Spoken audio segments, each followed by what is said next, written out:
call to order this meeting for the Siloam Springs Board of Directors to discuss the agenda for 2025. Roll call. Blair. Here. Long. Here. Wiles. Here. Hunt.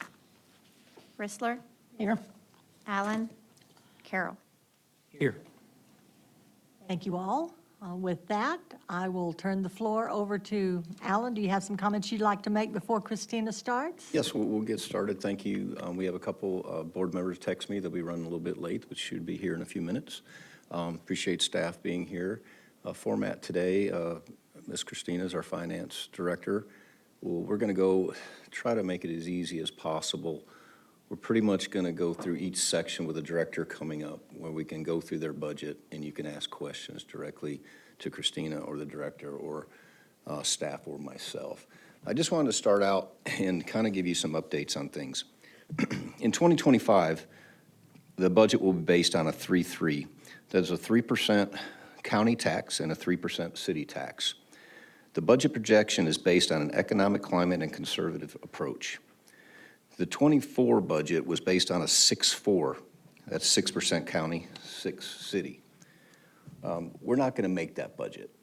But the good news is that we will not meet those sales tax goals for the projected budget, but we will be on pace to be under budget for the 24 budget. When you do your projections, we try to project it as 6% county, 4% sales tax. Christine and I think we might be, 4.3, somewhere in there. Closer to 3 for the county, and we're actually close to 4 for our city.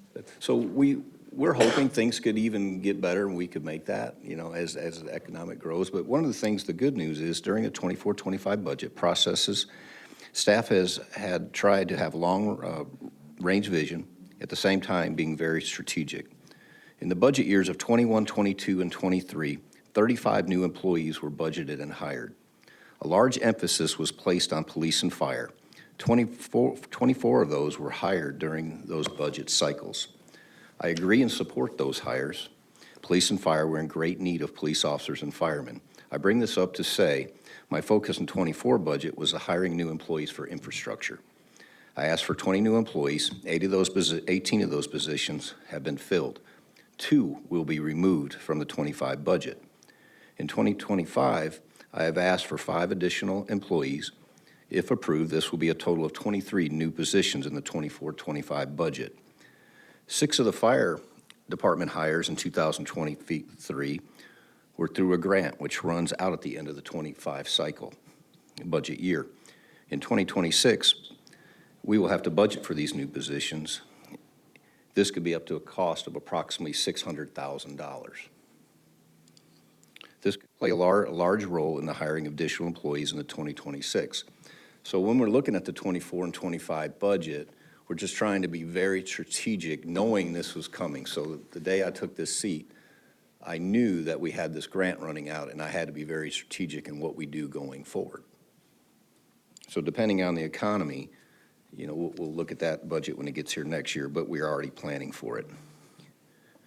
The reason for being under budget this year is based off the staff finding ways to help maximize their budget, at the same time cutting costs where needed.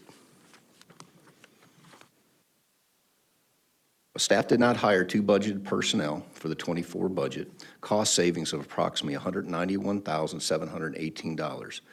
These 2 positions will be eliminated from the 25 budget, freeing them up approximately $200,000 for the 2025 budget. That was the deputy city clerk, and that was the assistant director for public works. The maintenance shop. Our goal there in the maintenance shop is last year we outsourced almost $800,000 total. Let me start over. Yeah, we outsourced almost $800,000. And with the salary, we were at about little over 1.5 or 1.1 million. This year, right now we're about 345,570. Our payroll there is 470,379. It's a total about $815,949. The savings is $234,015. talking to Armetta and Jason, we feel that projection going forward. When we hired those mechanics, we feel the projection's going to get better and better every year. We're not seeing the fruits of it yet, where when we're outsourcing for repairs, each budget, if the two chiefs and Jason have a $50,000 maintenance budget, they have $150,000. So as the two chiefs start fixing their vehicles, they know they have a $50,000 budget. So sometimes when they get to that budget, things don't get fixed. So what I decided last year is we moved the entire maintenance budget to the shop. Well, when that happened, Armetta had a large pool of money, but everybody tried to get everything fixed this year because it wasn't in their budget. And they did a great job doing that. So our costs are up a little bit, but with the mechanics, we've been able to get everything up and running with still showing us savings.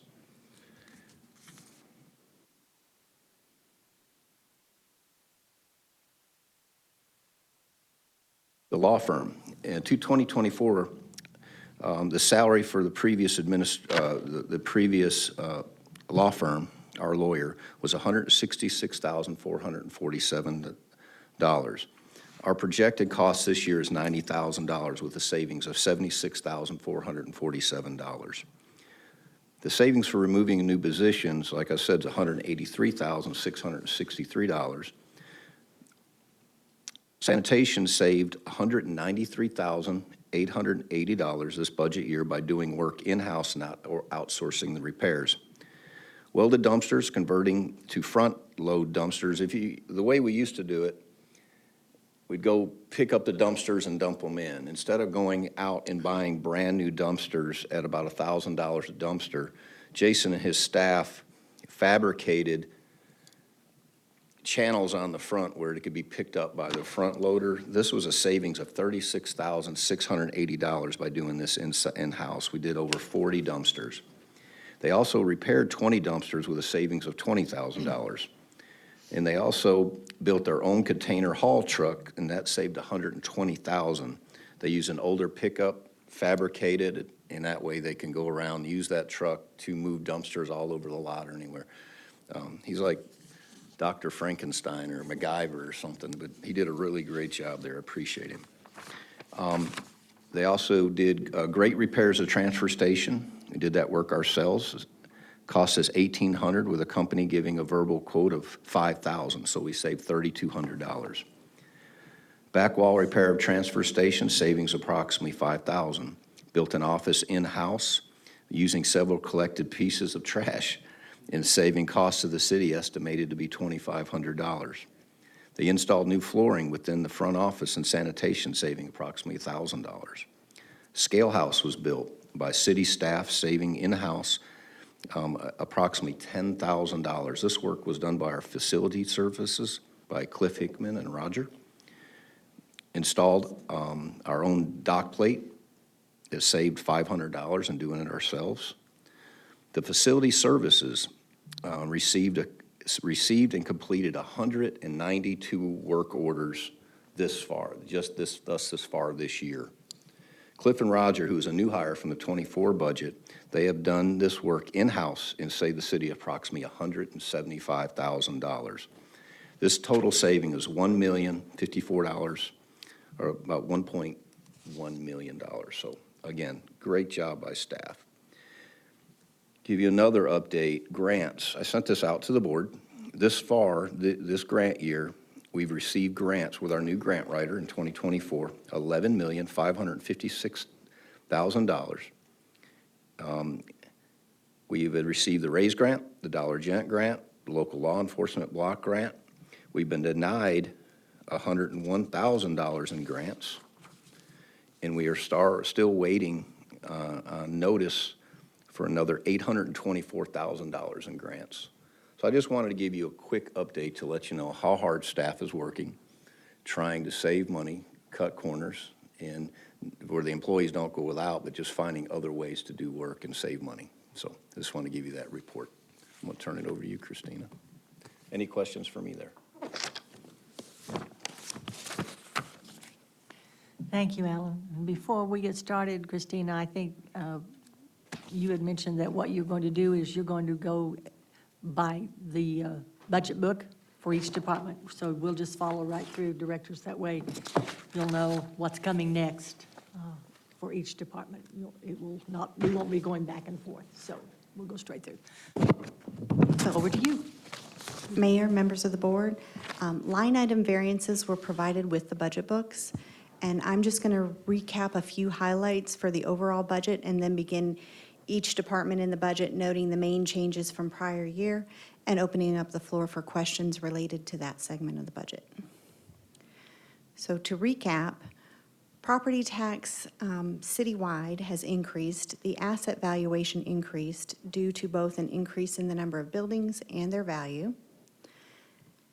Sales tax for 2025 is budgeted at 3% over projected receipts for '24. The 10-year average increase is 6%. This budget includes a 4% raise for non-uniform employees. Uniform employees will receive their step raise. Health insurance increases for 2025 by 7%. This translates into an additional $4.82 per paycheck for family coverage. Engineering has been moved to the street department from community development. The wages were moved in the current budget, but the positions were not, so corrected pages will be provided before the next meeting. And interest income is trending higher than budget, but we do anticipate rate cuts, and so we have left most of those equal to the 2024 budget. A couple of changes that started with the 2024 budget include all system support and supplies not paid out of public safety STFE funds are now coming out of finance. And all vehicle and equipment maintenance done through the maintenance shop has been moved to that budget. And what you'll see is in certain places, there will be a higher budget this year because last year's budget was an estimate of the equipment, not the vehicles, but the equipment repairs. So beginning with the administration budget on page 4, county sales tax is being projected at, we're budgeting 3% over projections when the 10-year average is an 8% increase. Charges to other departments decreased due to engineering fees going to streets. When we moved engineering to streets, we reallocated based on a more current allocation, and streets is using the bulk of engineering. So that is part of the decrease there in that number. Transfers from utilities is due to decreased power cost adjustment and organic growth. Expenses begin on page 5. The personnel decreased mainly due to the movement of the attorney's pay to professional fees in operations with the hiring of the Williams Law Firm. And this decrease was partly offset by the grant writer position moving to administration. We expect the annual legal fees will be lower than the previous position that we were paying for. Additional pay is being proposed for the board due to the doubling of the number of board meetings. And in operations, the main driver for the increase is the higher legal costs associated with hiring an outside firm. So with that, are there any questions related to the administration budget? Madam Mayor? Yes. I have some questions and some things to say. Yes, ma'am. I appreciate the increase in our pay. However, I don't feel I can vote on a pay raise for myself. That seems very conflict of interest and unethical. I don't know how raises are done for the board, but that reminds me of Congress and saying they deserve more, and I would have to abstain on that. A couple, I don't know what, elected off meeting dash continue went up from 4,000 to 16,000? What is that? We actually budget approximately 16,000 every year, but the actual comes in lower. What that is that is for the board to attend meetings either in Little Rock or at the winter conference for AML. Okay. How about dues and training? It looks like it's doubled since 2023. And which also then I wondered, there was that leadership training with Echelon Front this year. Dues and training was 33,000 in '24, it's 35,000 in '25. In '23, it was 17,000, so in 2 years, it's doubled. So why the doubling? And I've noticed that throughout a lot of the departments. I mean, it's gone up a tremendous I amount. know one of what came out of dues and training last year was for the leadership training. How much For did that Leadership cost? training for staff, that's where Yeah. that came out of. How much was that Echelon Front? Ooh, Christina, I think it was like It 15,000. was approximately 15,000. So again, that is the actual amount that was spent in '23, but we have been budgeting closer to the $33,000 number. And part of the reason why it declined in '23 was, well, we had a change in city administrators and he didn't attend all the same training. Does that make sense? Yeah, it seems like it's gone up a lot, so. Okay. That was all from me. Mayor? Yes, Mindy? I appreciate, too, the recognition that the board is spending a little bit more time in meetings, and you're wanting to acknowledge that. I also feel like it's not necessary at this time. I don't want to hold up the whole budget, and I think when it gets time to say yes or no to the budget, I think if we say yes and it's in there, we're saying yes to that. So I'll just say, I'll go on record saying I'm not in favor, but I'm not going to hold up the whole budget for that. And I just want to be, very clear that no one on this board has asked me for any type of raise at all. Just want to go on the record to say that. I just know sitting in this seat and looking around this state and other states, our board is very underpaid for what is expected. I can't remember the last time when this board got a raise. And for the future, if I'm here as the board rolls off, all of you serve on this board because I know you love this city. You don't do it for the money because there's not a lot of money every month. I know you truly love this city.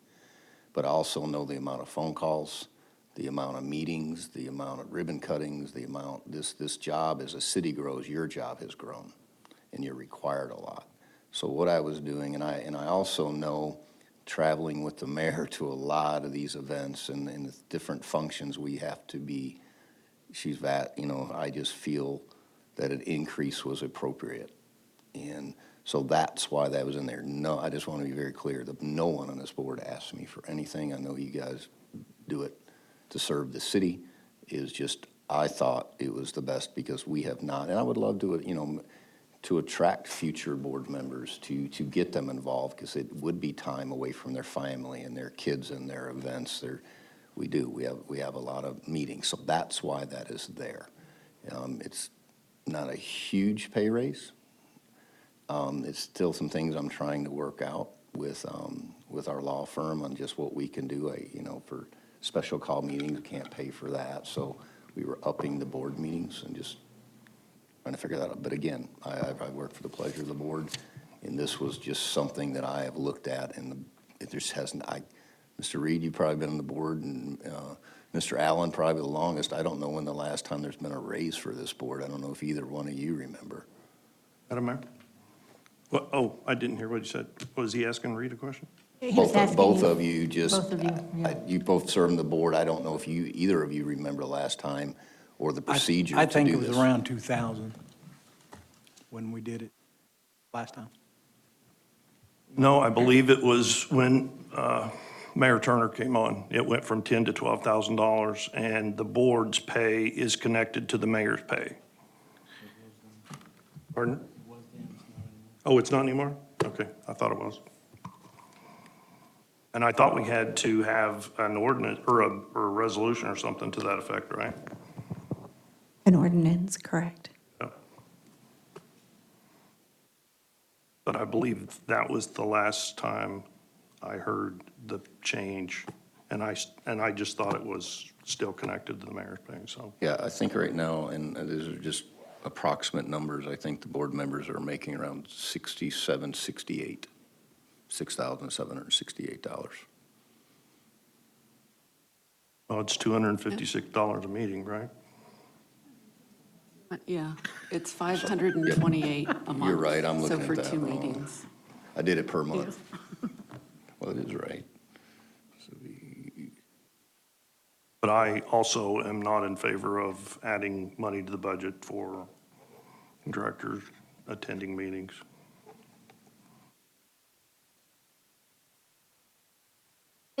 It could be pulled easily, couldn't it? And that does not mean I'm not in favor of the mayor's pay being raised, because the mayor does a whole lot more than us board members do. And so it being back to, I believe, 2013 or thereabouts, at least 10 years ago, when the mayor's pay was adjusted. Unless there's any sooner since then that I'm not aware of. But I would not be opposed to the mayor's pay being raised at a resolution in the future. And as the mayor, I will tell you, I don't really feel a need for us to do that. You know, I mean, we do serve at the pleasure of our constituents, and I understand what you're saying, and I appreciate that very much. But I'll be honest with you, whenever I ran for the mayor's position, I really had no idea what the mayor made and was really surprised whenever I found out, so I didn't know this was a Yeah. paid position. we already got you I for ran. 4 more years, Mayor, so. I got 4 more years. Again, so Mayor, how can we do this? If there's enough members here that want to say that we pull this the budget, we'll make it easy and go ahead and pull it from the budget. I think if you have 2 or 3 say this isn't something, like Mindy said, I don't think it's something to hold up the budget for, but I don't think you have to hold up the budget. I think if you have enough board members say, I cannot support this, then Mayor, would you want to do And I'm that by kind a of show of hearing that. hands? So, yeah, let's have a show of hands for those of you who would like to see it pulled from the budget. I didn't think we could actually vote in a special call meeting. Well, it's, If it requires an ordinance, then if we don't have the ordinance, then it just goes away anyway, right? Is that right? yeah, and you did say it requires an ordinance for it to be changed, right? Correct. So this is just a direction vote. I was going to say, if you Yeah. don't want to do a show of hands, just go to each one and just say yes or no. That way, that's not a real vote. Yeah, I was trying not to get you to vote, I was just giving Yeah. direction. Yeah. but So however you give want a to do that, Mayor. direction. So Mindy, Yes to polling. okay? Ken? Yes. I'm fine with that. Mark? No. And David? I say, are you saying no to pulling it or yes to pulling it? I say yes to pulling it. So I think you have your direction. So, Madam Mayor, Yes, ma'am. you had mentioned that extra position that was being added, that you weren't going to add it, correct?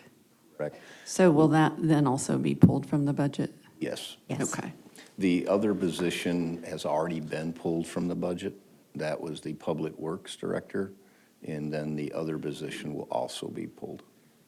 Okay, thank you. That's the assistant city clerk? So, Yes. again, I look at it like this too. So when I'm actually asking for 5 positions this year, I'm really asking for 3.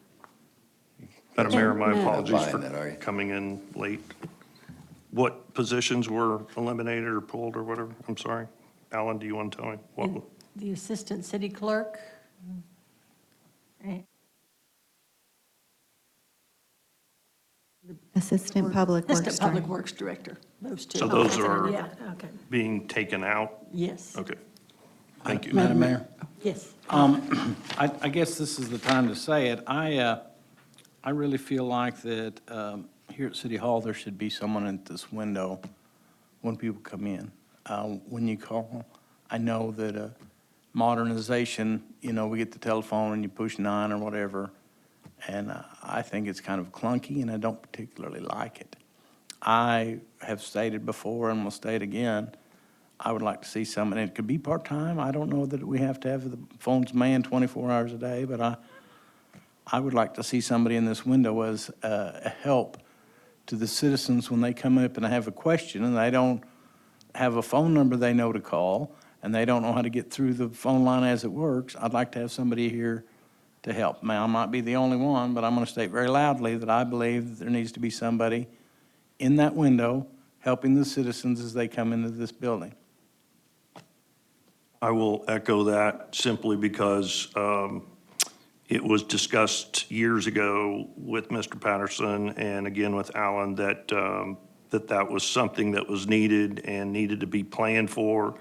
And of course, the wall was built to enable that to be set aside as a private office. The fact that I come in time and again, even before these meetings, and there's public standing in the lobby and are lost. They don't know where to go. They don't know what to do. There's a line for the public utility payments, and there's nobody at the window. And it looks like there should be, so they get confused. And so I thought, I mean, years ago, we had a deputy city clerk / receptionist, or she served as receptionist and filled in when our city clerk was unavailable. And I'm not saying we need to fill that position as a new person, but I just wonder if there's not duties that can be added to people we already have. Madam Mayor, Yes, Betsy? when we spoke the other day, you said actually some people in your area were going to help fill that in. Is that correct? We could, but talking with staff with all their duties, it'd be hard to have somewhere all the time. So might be confusing having someone up there a couple hours a day. Talking to Misty, we could possibly hire a temp worker or a part-time worker. Again, pleasure of the board. I can leave that position in the budget and hire. I know that was the plan, but the way, the budgets are and, if I have to cut areas, that would be a place that I would cut for other needs. One area, sorry, Madam Mayor. Go ahead. That's the one thing even when I first came on, everybody remembers Connie New being there. And she was amazing, and she knew all the answers. I mean, you actually the staff wasn't interrupted as much because she had all the answers. I mean, sometimes staff went to her for answers because she knew it. And so that's the one thing I've asked for is somebody at that window because I've been asked. And so I agree with having somebody at that window it's about customer service. It's about our citizens and providing for them. They're the same question, at the pleasure of the board. If you guys want to give me a direction, it can stay it's in the budget right now. I could leave it in the budget and hire that position. I think it is something that we've been talking about for a while. I think when we were talking to you even, when you first came on. It is, and we talked I'm about sorry to it. interrupt you, Miss Mindy. And again, I haven't ignored it. We actually, Miss Ray Lynn was going to that position. She's been going to the position for about 3 months. And we just been trying to work through some things, and she was really, really, really needed in UB. And that's where she decided to stay, which was best for our city. So I was actually going to try to reach out to, and put it out to someone to see if anybody was interested. But then with all the budget, hey, you've hired this many people, I was going to make that cut. But that's, again, Are there certain times of the day or certain days of the week that it is a lot busier to where a part-time person could potentially do what's needed? Lobby's pretty busy all the time with bills. I mean, some days are a lot busier than others, especially on shut-off days and bill days. But I think myself and a board member were in that room with staff, and someone came by, and to be honest, I've been here for 5 years in the building, and there's a little brown box out there, and a lady was walking around, and she looked lost, and I said, "Can I help you?" And she said, "I'm looking, where can I give this application for employment?" And someone said, "You put it in that brown box, and it's locked." Well, I went out there, and it wasn't locked. She'd put the application in, but then it didn't even say applicant. So I would rather a person take that application, make sure it goes where it's needed, and give that direction. That's why last year I thought it would be a good idea to hire that position. So good, but if we need to make cuts, like I said, that is a position I'd rather Alan, do why that. don't you leave it in, and if you wish, after the first of the year, to have a temp serve for a few months to see how it works before you hire somebody full-time, it may be a good move to have somebody that is not on full-time or a permanent employee then, and see how it works for you. Right, and we even thought, and thank you for that, we even thought about, we have a lot of garage sales permittings, things that we could take off community development to bring over to help that staff. That's what it used to You be. used to do that. So Yeah. we could, I've thought of that, so if you, is by the board, are enough of us in favor of leaving it in there? It makes me happy, I'm good. I see everyone's head shaking yes. Yes. If you cut yourself out a raise and give me somebody, you guys are in a good mood tonight. I'll remember that later. Madam Mayor. But I will say, not just to be, as you have it listed, assistant city clerk, to be mainly receptionist. Assistant city clerk, or deputy city clerk / receptionist. I want the, and we keep talking about she or woman. I'm like, there's nothing wrong with the guy being at the reception desk either, so I think you should put it out and see who you get. Madam Mayor. Yes, Betsy.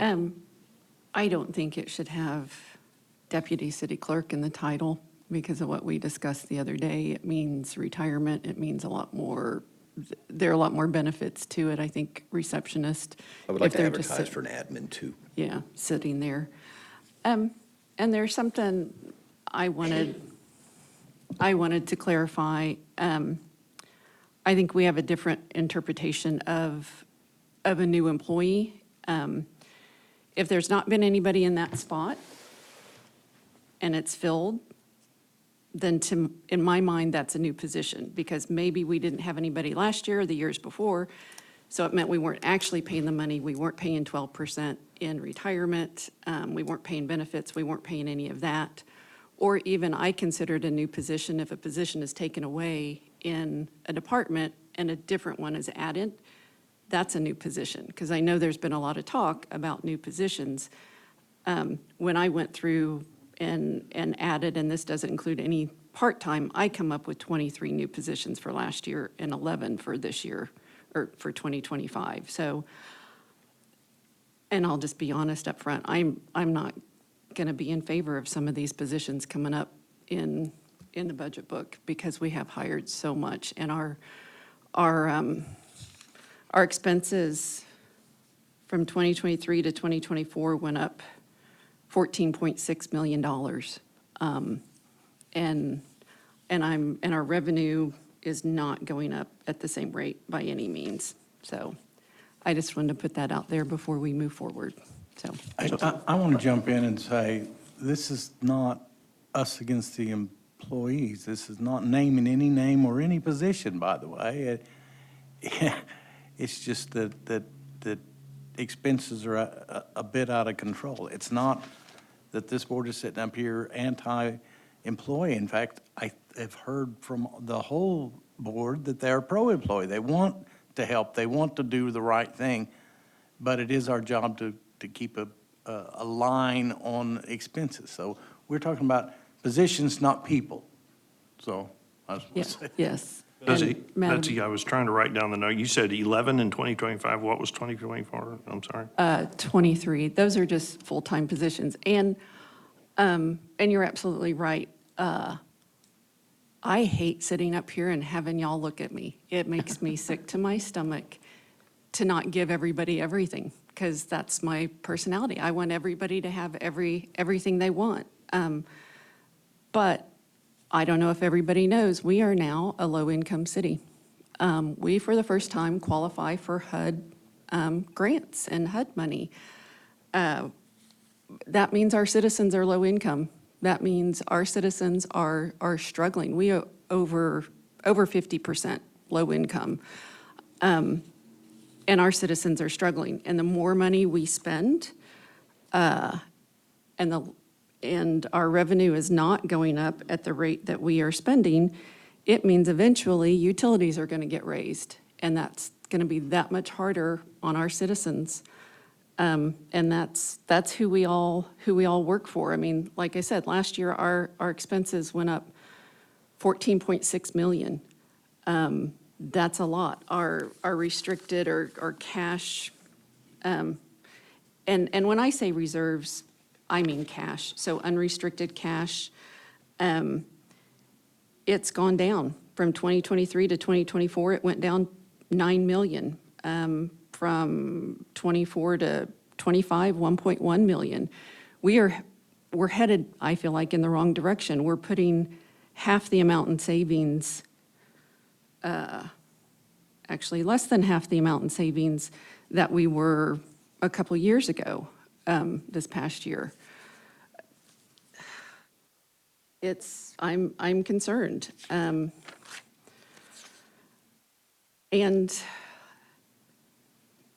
And the raises bother me.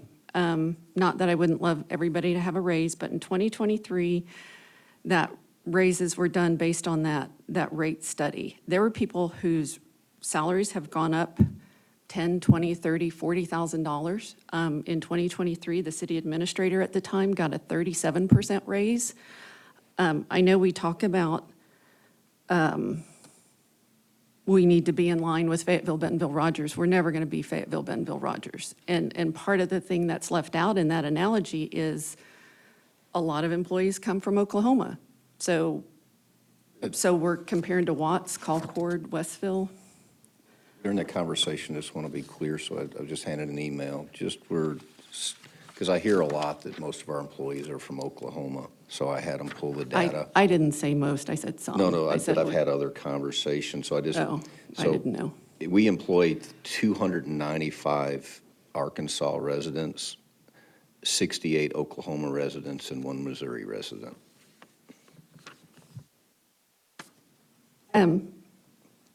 When I was looking at the budget, it said that we weren't including grants in there. I guess we'll do that as we go along, because sometimes there's matching money. So that means, in my mind, that means more budget amendments. And if we're putting less in savings, then that means either our reserves are going down, we're going to be using more savings. Looking at this budget and the direction we're headed really concerns me. And this is a time when our economy is difficult. So I know everything I said was very unpopular, but I'm worried. And Mayor, I just need some clarification on some of what you said. Sorry to put you on the spot, Christina, it's probably you that's going to have to provide the clarification. So $14 million increase in expenses from 23 to 24, was there a particularly large project or building projects? What was that? Honestly, I would have to look at that and get that information back to you. Okay. I don't recall that high an increase in expenses, so that would be helpful. And then the 37% raise for the city administrator and the other raises, I think, though, any raises that we made as a result of that study were for the 2024 year, right? So the rate, we approved the raises in '23, and they went into effect this year. Is that right, or did they go into effect '23? 23 was the first year. 23 was the first Okay. year. Was the 37% increase for the city administrator based on the results of the study that was done that showed that he was not in line, or? I don't recall I'll be that much of an, honest, in fact, I don't recall. recall a 37% increase. I don't, so I don't I'll- recall the I'll- city administrator ever really wanting a raise unless it was just a COLA raise. I I don't asked- think 37%. I just have to look at that and see I- where it's at. It was sent to our emails. I asked for a side-by-side comparison of employees from 2021, 2020, 21, 22, 23, 24. And it went from 52.57 to 72.12. So my figures could be off, I will admit that. But yes, I wasn't here, I wasn't on the board in 2022 when that raise study was done. What did you just say was 52, what? It was 52.57 to 72.12, What was? the hourly wage Oh, of the city okay. administrator. Oh, yeah, we always break down salary into hourly. I hate Right. that. I and never it's- understand. Which is 2,080 What year hours a did you year. say the 37%, the first year of the rate study? Yes, yes. 2023? And then last year was a 7% raise across the board, and then this year is recommended a 4%, which also concerns me. Speaking with a couple of people who've been in business and corporations, given a 7% raise across the board, really shoots up the high salaries, but it doesn't do much for the lower salaries. And when I look at the compensation thing, we still have employees at the very low end of what's recommended. And I know it was said the other night that, the percentage couldn't be, or they couldn't necessarily be raised, which I think we should look at not making it 4% across the board and give the lower employees a higher raise, and the people who have gotten $20,000, $30,000, $40,000 raises, look at lowering the percentage. Because this year, for 2025, COLA is expected to be 2.5%, and last year, it was last year it was 3.2. So last year, employees across the board got over twice the COLA raise. So like I said, I think we need to look more at the positions that are paid very low versus the positions that have very high salaries. Betsy, did you look at the number of new positions or new hires or whatever you called it? You gave us the number for 25 and 24. Did you look at it for 23 or 22 or 21? We also had a lot in 2023. And this confuses me a little, electric confuses me a little, because Phil had said they moved people around. So I'm not sure if it was 16 or if it was 13 in 2023. And none of this includes police and fire. I did not have time to go through all that, so consider yourself lucky. Anything on 22 or 21? No, I did not have time to go back that far. If I may, when a study was coming in and Mr. Johansson came in, I had done a study of the police department, 21 cities. We ranked 20th. A lot of our departments ranked almost dead last. Our attrition in 23 was almost 24%. Since they did the step, and I think the step in the plan study was a little over $3 million, and then I think we hired probably around I'm guessing $8 to $1 million that year. Since we did that and a 7% increase last year, our turnover rate is 10.8%, the lowest that I can find in a long, long time. The turnover No. rate? The retention? turnover rate is 10.8%. And you sent that breakdown to us, and when I look at that breakdown, the majority of the decrease is this year, there were a lot fewer resignations. There were 6 who failed to meet requirements for police, fire, and academy. 1 was deceased, 4 moved out of state. So I don't see those as they left because they didn't get paid. So it is an attrition rate, but I think when you look at all the factors, it comes off a little differently. A lot of this too is when Mr. Johansson came in and the board approved that, we had department heads that were not making, we were so below where they were. I mean, we had a public works director that was very, very low paid. It's probably one of the lowest paid public directors in the area. This raise was, this whole study was to get employees where we weren't the best, we were just in the pack. So that increased everybody in the city. And I understand that, but now they are increased, and some of them are middle and middle to high. So we've come a long way, so I think now we need to look at being a little more careful. I'm not saying take away So Alan? any of the salaries. Alan, you're saying with what you just explained with Johansson and the pay rate survey that was done, you're saying that we had to take a big jump because the previous administration really held our pay back across the board on earlier years. And so we had to kind of leapfrog, is the way I interpret that, Yeah, I that can't we say were that. not up to snuff with the other. All It I was can the say previous is, administration that had us do that study, right?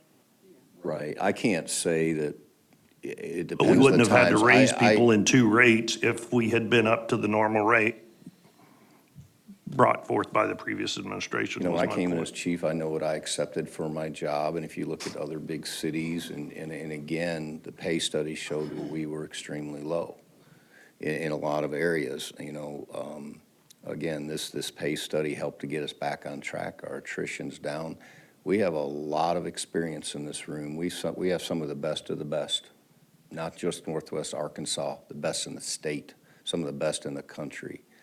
To keep these folks, we have to pay them. This is it's like SEC recruiting. I had a very big department recruit one of my directors this week, offered him a $30,000 bump. He likes what we're doing here. He loves this city and wants to stay. But what you're talking about is going to probably push him out the door to go do that. This is competitive, and like, I got Christina, who's been here 12 years, who's not even at mid-range yet. I've got a lot of people in this room that are not even at mid-range. I had an employee last year for the first time.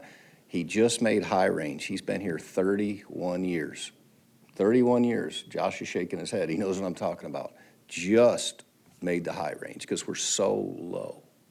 And And when I hear that we don't have, you know, I heard it during the debate a little bit, hey, our cash reserves are down. Our cash reserves are in good shape. We have 19 million in inventory.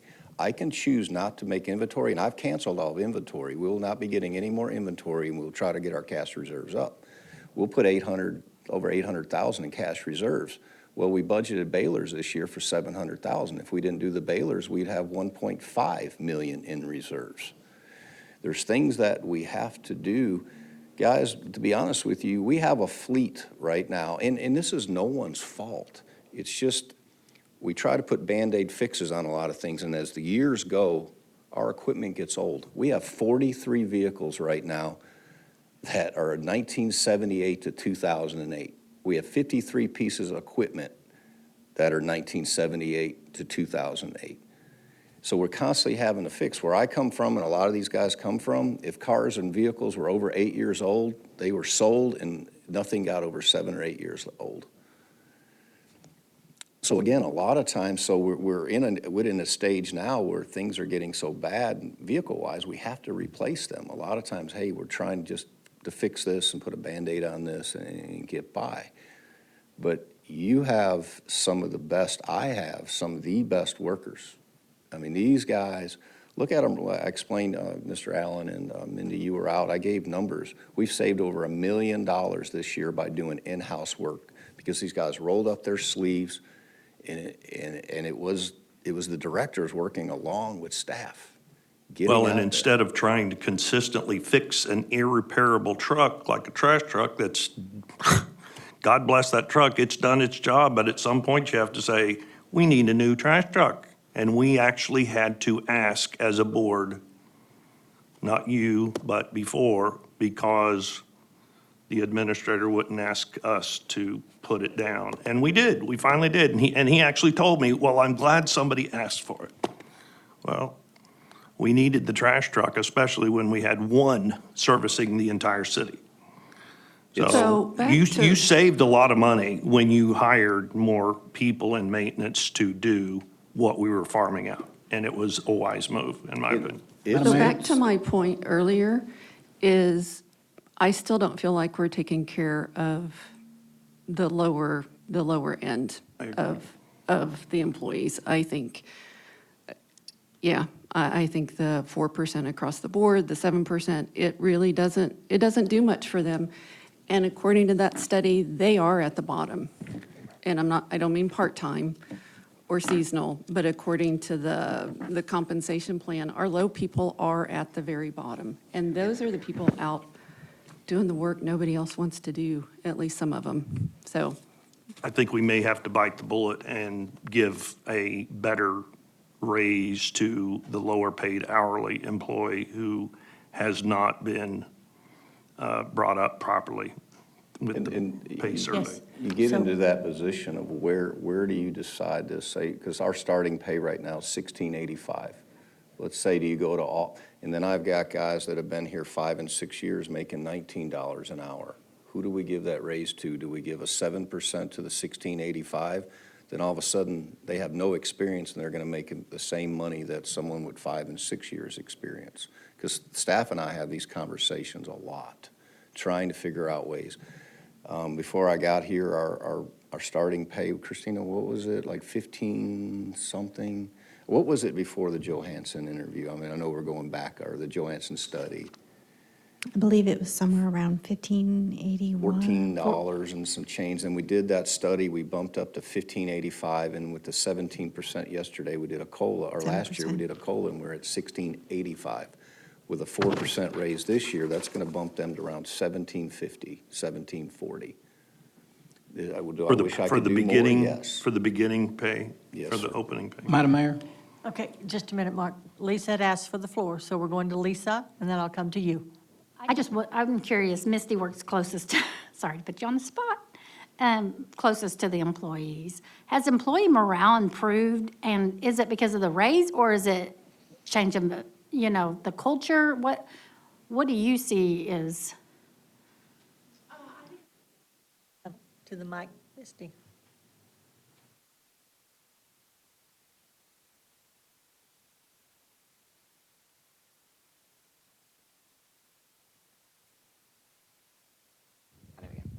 I believe it's both. We, as employees, I mean, I'm sure all of you see it. It's hard to buy groceries. It's hard to feed your family.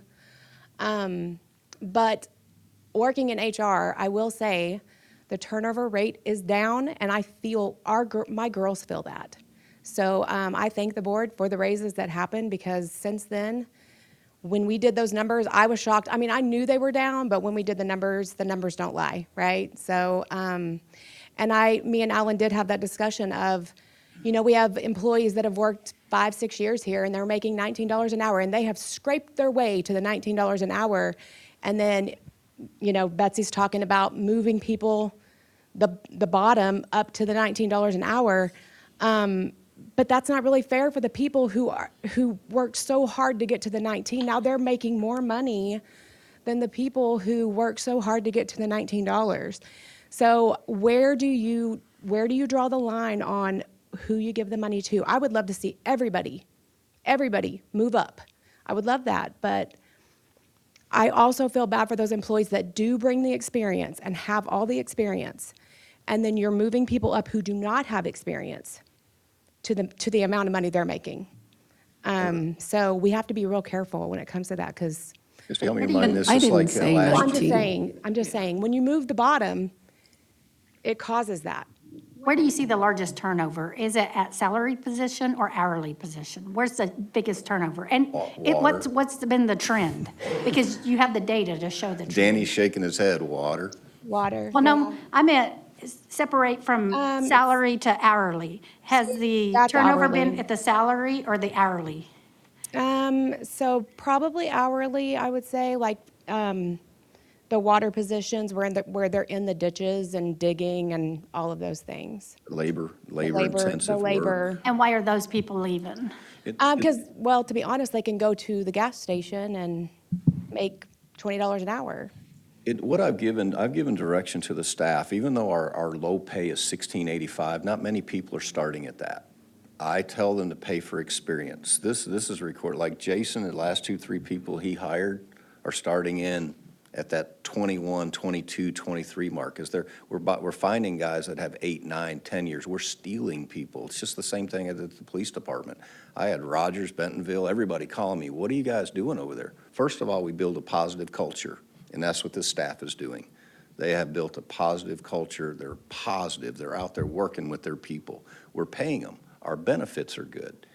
But again, I'm giving the discretion of the staff. If you have it in your budget, because last year I was having issues at sanitation and public works. I'm about to have a mass exodus. Well, we found about $100,000 in the budget, and they all got about $1 to $2 raise, Steve. And then on top of that, they turn around and got a 7%.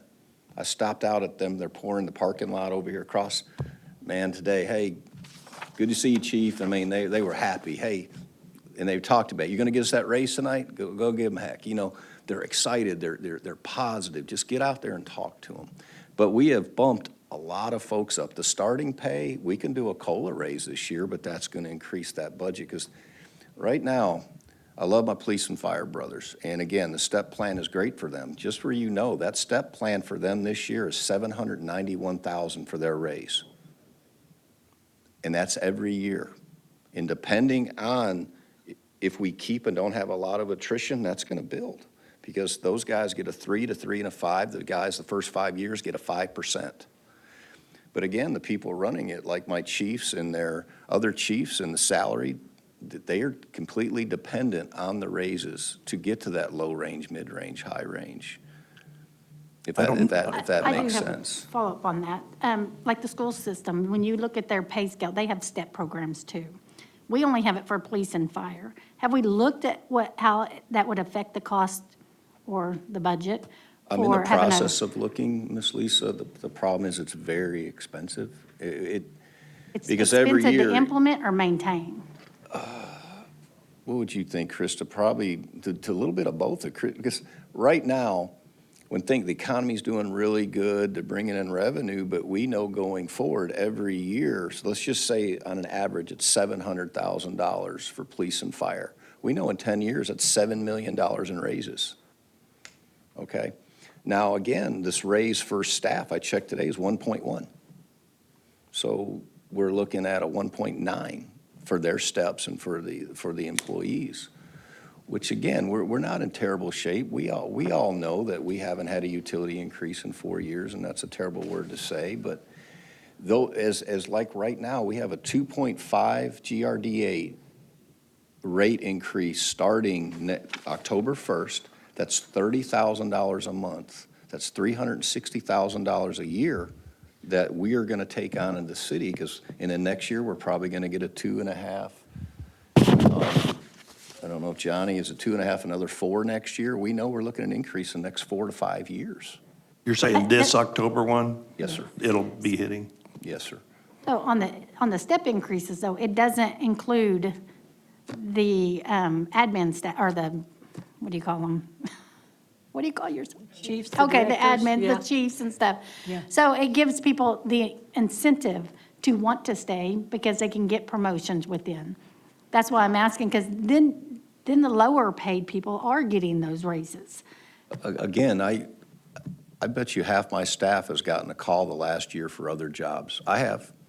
I've got a raise not 3 years ago because I had a very big department call me and they wanted me. I wanted to be here. They're here because they want to be here, but they also want to be competitive because it's hard to sit in meetings. I've been in meetings with Scott and Dustin and others and other chiefs saying, hey, I make this, and Scott's like, well, I make this. You know, I've been there. I've been there with like 10 chiefs, and I was the lowest paid chief in the room. And again, Scott, did you have Does something? Mark I'm have sorry, something to say? Yeah, Mark has the floor. I want to say to the citizens watching and anybody in this room, Betsy, thank you for asking the hard questions. Sometimes it really sucks being up here. But we're having to look at the lowest paid, being ashamed of the amount the lowest paid are getting. And I'm going to be honest and blunt, if you're making over $100,000 a year and you got an 11% raise in the last 2 years, I'm ashamed of that. I want an answer to how to fix the lowest paid up until, and I don't know if you were alluding to management or at some point you become salary. I don't know where that spot is. But I would much prefer to go, like David said, and a little hard on the lower end. I don't want to affect the $19 an hour employee, but I don't mind so much affecting the $80,000 a year employee. I would like to make the bottom not so to be ashamed of. So I want an answer to that. So a I lot want of to that figure is- out, I want this board to know the answer. Betsy, thanks for asking the hard questions. And this is not about the wonderful employees. I know you're wonderful. This is not about you or even the fact that you want to raise, but I have never met someone that didn't want to raise. Everybody wants a raise. It's a lot of studies and hard work. When I came as police chief Well, in 2000. it's not that hard to figure out there's a spot somewhere around $50,000 or $60,000 that you're not getting into the competitive if the $19 guy doesn't get his $1 an hour raise. There's a spot that it's not going to be that hard to figure out, okay, well, somewhere around middle management is where the line is. And that's what I want to know. I don't want to spend $250,000 to get somebody to come in here and say, well, Fayetteville does it this way. That's not what I want to know. I want to know, okay, at some point, the steps are a bit farther apart. And I don't know where that is. I don't know if that's $50,000. I don't know if it's Madam Mayor. I'll try to give you an $75,000. example. In 2020, I got here, our dispatchers were making $13.49 an hour. My police officers were making $15.59 an hour. I went to work, we got a 2% raise one year, a 3% one raise. I did a study, showed what all the dispatchers were doing. I did a study myself, no cost to the city, did a study. I brought it to the city administrator. He said, yep, we got to do something about that. That year, they bumped. And then with Mr. Jorgensen came in, and with our 7%, my dispatchers are now making $19.50 an hour, somewhere in there. Police officers are now making $20 to $21. We weren't full before. Now we're full. Now we have waiting. When I got here, I had 4 dispatchers in that room, and Benton County was doing our dispatching. We were a revolving door for a long time. We were a training ground for other police departments and sheriff department, and it was frustrating to hear about it around town in the mid-2010s. It was not good. You are And correct. so it's shocking to hear the numbers you just said dispatchers and police were making. It's And that's far what we too were low. doing, but now we're in that competitive, we're not losing people, guys, 10.8%. Well, it's a Now, lot less that- stress to be on the west side of Benton County than to be. And that attrition's gonna So, go up. We're gonna they have some wanna be here. retirees this year. We're probably gonna lose a couple, but, we may end up around 13 or 14, but that's great for 350 employees. We're building that culture, and again, I wanna keep the staff I have, because they're some of the best of the best. I mean, these Madam guys are Mayor. good. It's like Steve. Steve will be retiring, and that salary will go with him, and then the next guy that takes his place is gonna make a lower salary. But Steve, again, to use him, he was one of the lowest paid. I couldn't believe it when I found out he was making. When that study came in, it bumped him to where he was competitive with other people. I'm Mindy? sorry, Ms. Mindy. Yes. I have a little different perspective, I think. But first, I just want to clarify again, this 11% over the last 2 years was to get us more in line with what some of the other cities in the area are paying, not just Fayetteville, but some of the other areas. And we're still not there because they continue to get raises as well, but we're a little bit, thank you, more in line. So I guess the perspective where I'm coming from is I'm concerned about the message it sends when we say, we're going to give some of you 4%, but some of you only 2% or 3%.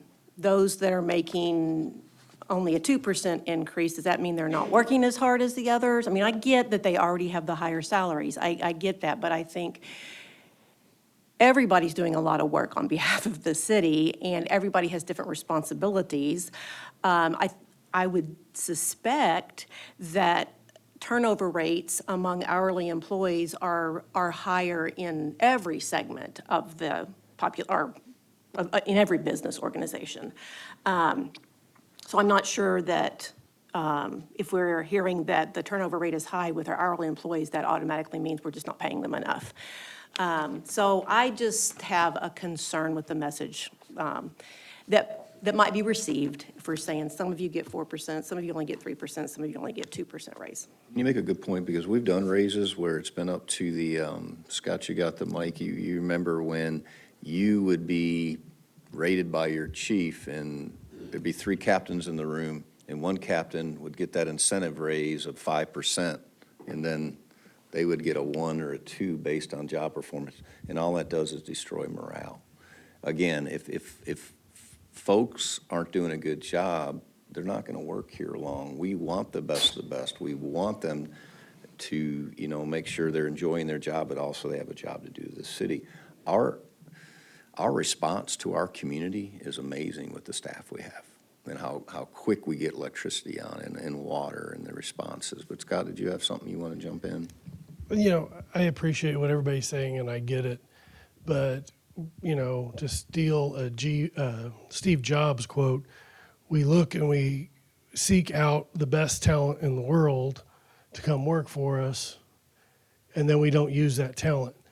We hire people and train them, especially, and I'm going to just speak for the police department, which correlates to the fire department as well, and I'm sure the other departments, but we hire them, we train them, we equip them, we give them a lot of valuable skills. Some of them get their education while they're here, like me. Some of them go to the most prestigious command colleges in the nation, like me. That's a value that other people are willing to pay for. They're willing to pay for my 25 years of experience. They're willing to pay for my education. They're willing to pay for my command college very handsomely to go work somewhere else. And when you talk about the lower level at the police department, and I hire somebody, for instance, one of the board members here not too long ago sent me a recruiting ad from Rogers. Their starting pay is $56,000 a year. Ours is $42,000. That's with zero experience, zero nothing, walking in the door and going to get trained to be a police officer. My son started with the state police at $53,000 a year. We pay $42,000. We are getting the recruits that we are because of our culture. We're retaining them because we're investing in them and we're showing value for their training, education, and experience through pay. It takes $200,000+ to replace a 5-year guy. Every time a 5-year guy looks at Rogers or Fayetteville or anywhere else and says, that's more money, I'm going to go there, it costs this city $200,000+ to replace him in training, equipment, experience, and time. And then when you look at an officer that just left us with 12+ years experience in investigations and everything else, and Walmart is doubling his salary to go do investigations for them, that's truly what we're competing with, guys. And so when we look at even the upper, you got to look at what you're paying for. You're paying for their value. We're paying for the value of the 5-year officer, the 3-year officer, the 10-year officer. Hey, Chief, Kevin, how long have we had an engineering opening? We've had a project engineer position posted since July, and at this point, we've not received any qualified applicants. Nobody with their engineering license has applied for that position yet. And again, it's so competitive to find that person. It's like one of my, Director Allen brought up the sanitation department. I couldn't believe how my phone blew up my first couple months, just complaint after complaint after complaint, and where we were and where we are. But I had to steal one of the best guys in the state, all right? I put Phil and Glenn and Johnny and Dennis up against the best of the best. These guys know what they're doing. Christina, my finance person, Steve, Steve's retiring, Scott, Dustin, I couldn't be more proud of him. But again, it hurts when you lose someone with Steve and you lose 42 years of experience. Every time Dennis and Glenn want to come see me, I'm like, you're not retiring, are you? Because they know where everything's at. So you have to pay these people. I'm not just paying Christina for being here 12 years. I'm paying for Christina. How long you been in this field? 20 years now? Yes, over 20 years. over 20 years. So when they hired me, you know, they paid me for 27 years I've been in this job. And, you know, and when I retired, I was over 30, 31 years, and 28 of that have been in leadership now.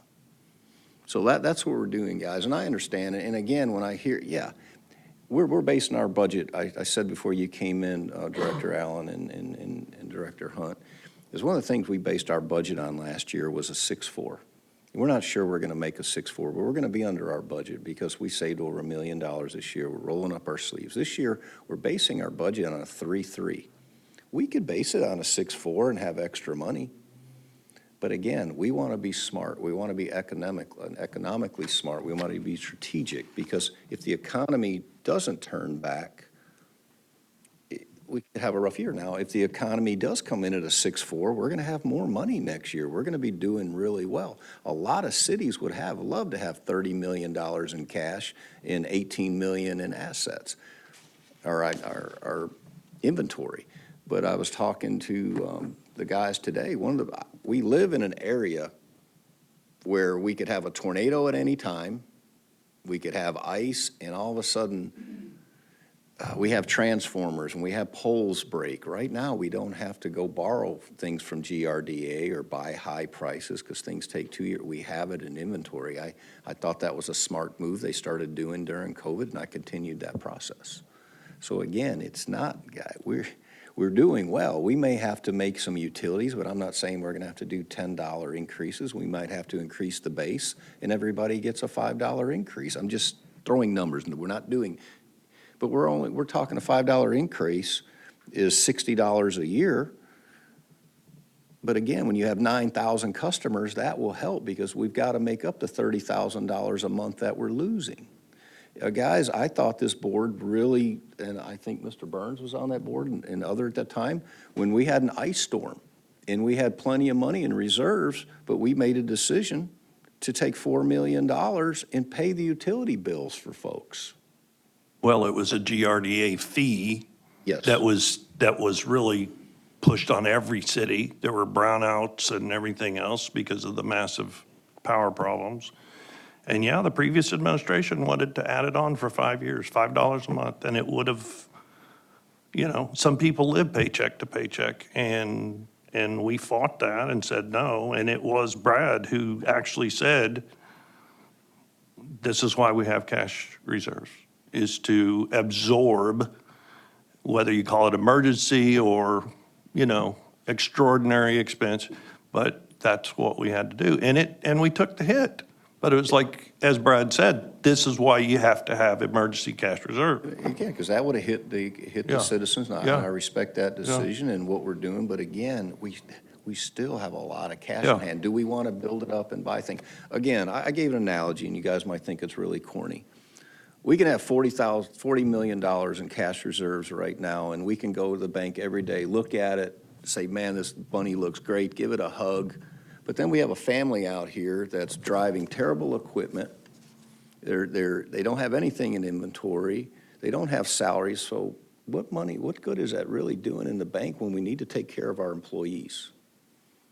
And that's how I feel about it. And So, to my, yeah, before you Yeah. have the floor again, Reed has asked for the floor, so I am going to Thank you, recognize Madam him. Mayor. I think an aspect that would be good to look at with this is not just the dollars we're spending for the employees, but also look at what are we receiving. Alan Gilbert hires Jason. Let's say we're paying him $20,000 too much, according to what we think. But what has he done? We have some balers here that are going to turn it into a profit center instead of just let's just try to break even on it. And to me, that if we were paying him $20,000 too much, but he's actually helping the city to make hundreds of thousands of dollars, I'm willing to do that. But it's because of the mind that comes with it. And I'm pointing Jason out, but I think we've seen that in other areas. We have a golf course now that actually is showing something versus being just expense. Will it continue? We don't know, but we're working toward that end. We're seeing, we've heard the report, Mr. Hickman and his cohort, those guys are out doing projects that have saved us, what, 180,000 this year so far, 126 or whatever that, it was a good-sized number anyway. $175,000. 175. So when you have good, when you have the best, I think that's going to be returned to you. We could have, and again, I'm going to pick on Jason, we could have hired someone to take his position that would have just done status quo and maintain. And we'd be like, okay, we're paying him the right amount. We can be proud of that, which can be good, but yet we take that next step up. It improves morale. It improves how we feel about the city as far as who we are, where we're going.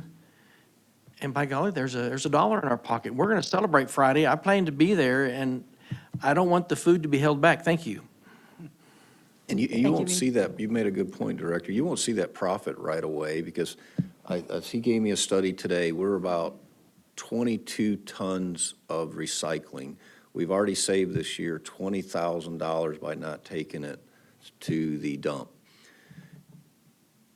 We are on course to probably do $30,000 over recycling this year, but it's going to get better because we have to pay for everything. Christine and I talk a lot. You're not going to see the fruits of this for 2 or 3 years with the balers, a lot of the work that we're doing, the mechanics, because things were broken. But look at what we had and look where we're at. Okay, so it's going to take a little while to pay for all the things we're buying, the garbage trucks, the dump trucks, the different equipment. It's going to take a little while. When I sit down and look at this budget, if you look, this budget hasn't changed a lot. What's changed is the inflation. We're hoping that will go down. Christina and I scrutinized this budget. We cut, how much did I cut from you, Jason? 1.2 million out of your budget. I cut 8.5 from the total budget. We scrutinized. I would not ask you for a raise if I didn't think we were going to be okay and put us at risk. There's no way I would do that. I've told you before, the reason I brought a 4% raise to you this year, first, I think the employees deserve it. Second is that's what Mr. Johansson said we had to do 2 years ago to stay relevant. And it's 11, remember, the people around us did 15, 16, 18% adjustments after we did it. We did a 7 and a 4, we're at 11. We were supposed to do that in 1 year. Next year, I may come to you and say, we can't do any raises, guys. We can't do it. I'm hoping not to do that. Betsy, you have the floor. I would like to point out, I did not say, nor did I imply, anybody in this room is making too much money. I understand Jason is amazing, and he has saved a lot of money. The conversation keeps going back to Steve, to Christina, to all. Y'all are not who I'm talking about. I know it was needed in 2023. There were raises, big raises for a lot of people, 2024, 2025. I don't understand why we keep going back to talking about y'all. Y'all aren't who I'm concerned about. I mean, yes, I care about y'all. I want y'all to have things.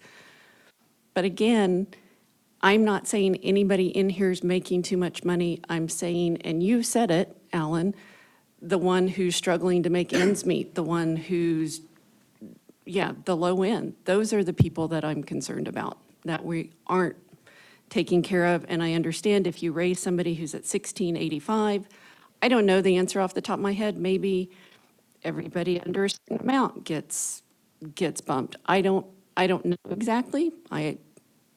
But that's who I'm concerned about. And I'm not, I didn't say anybody should make less than they do. Yeah, a 4%, I just did the math real quick, would do that lower end 1685 to 1752 at 67 cents an hour. Would I love to give them a dollar? I don't know, a COLA raise would raise that, but I think a COLA raise Christine would probably add another 300,000 to the budget, I'm guessing. COLA this year is supposed to be 2.52 for 2025.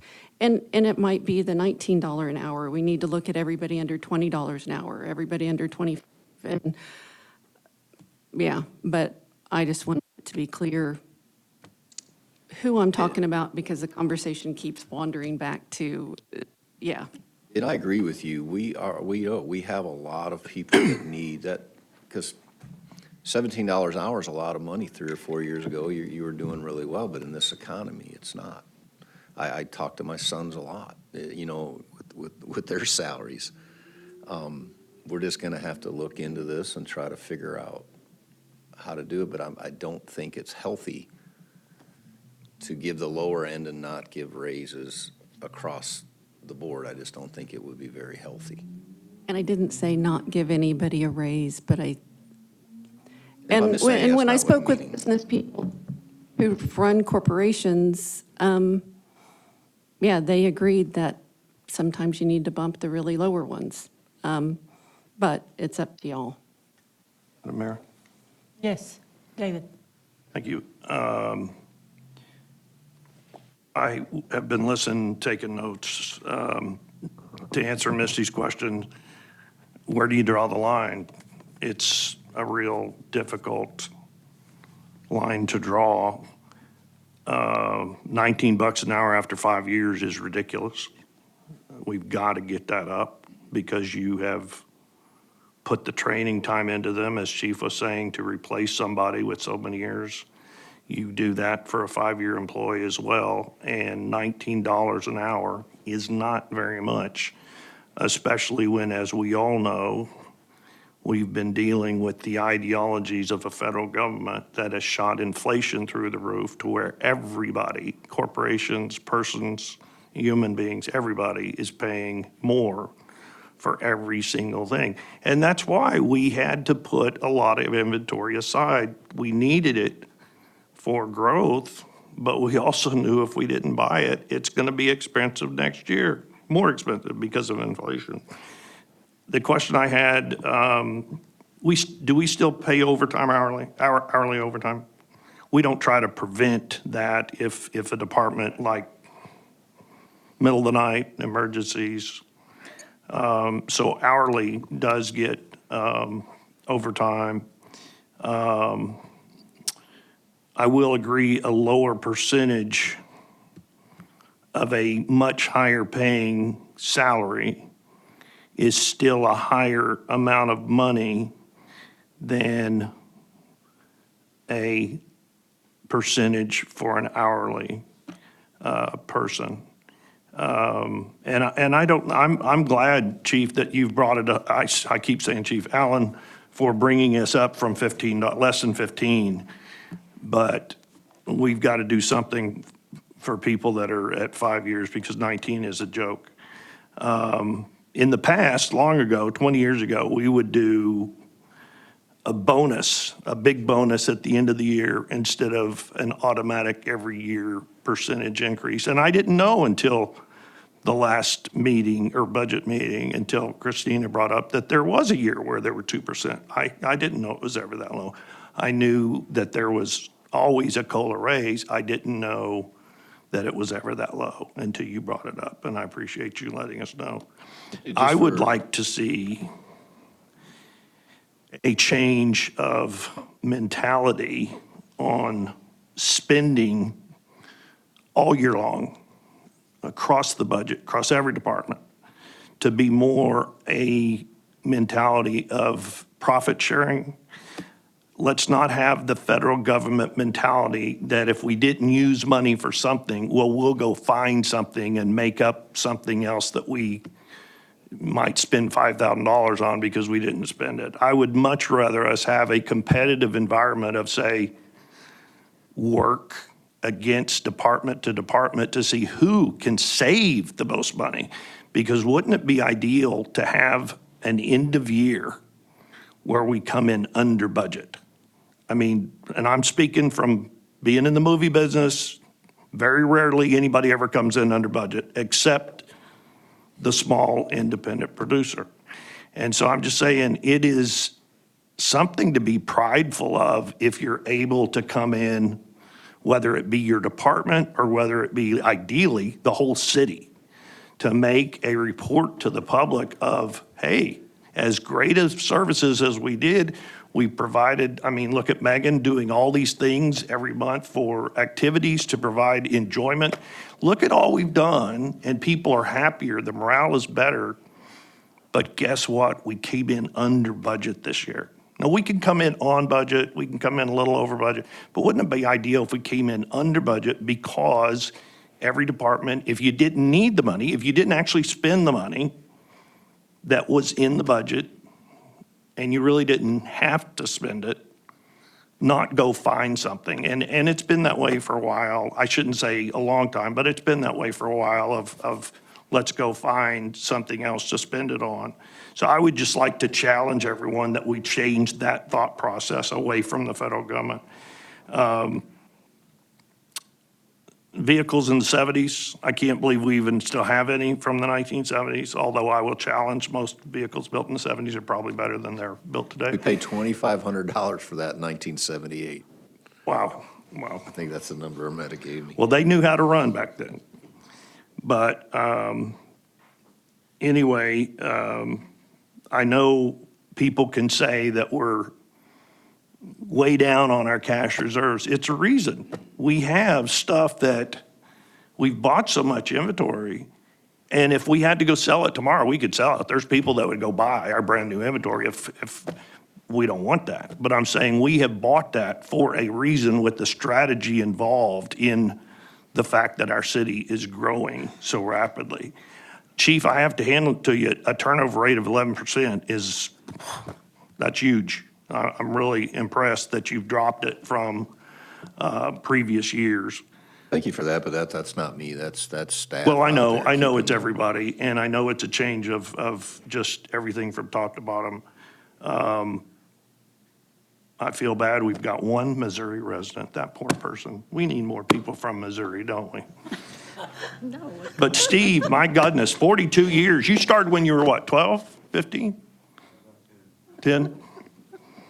And I was shocked to hear Scott Miller has a kid old enough to be going to work. I had no idea. You're so young looking. I'm impressed, though, with what I've heard. I will say that compared to, and I know everybody hates this phrase, when I was mayor, it's just something I have to, a reference point for me. Our biggest, and I'm just doing this for historical purposes, but our biggest expense back then across the board of everything was purchase power, of course. Now it's salaries.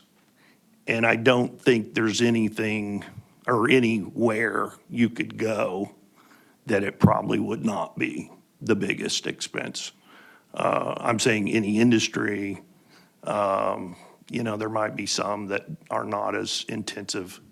But high tech, I mean, anywhere you go, your salaries are probably going to be the highest expense. And of course, because we own our own electric, back then it was not much, but somewhat percentage bigger, higher than the salary. Not much. I mean, they were like this, and now they're like this. So, but times change. That was 12 years ago. I ran some numbers, Mr. Allen, while we were discussing that. 1685 sounds kind of low, but that's actually over $35,000 a year.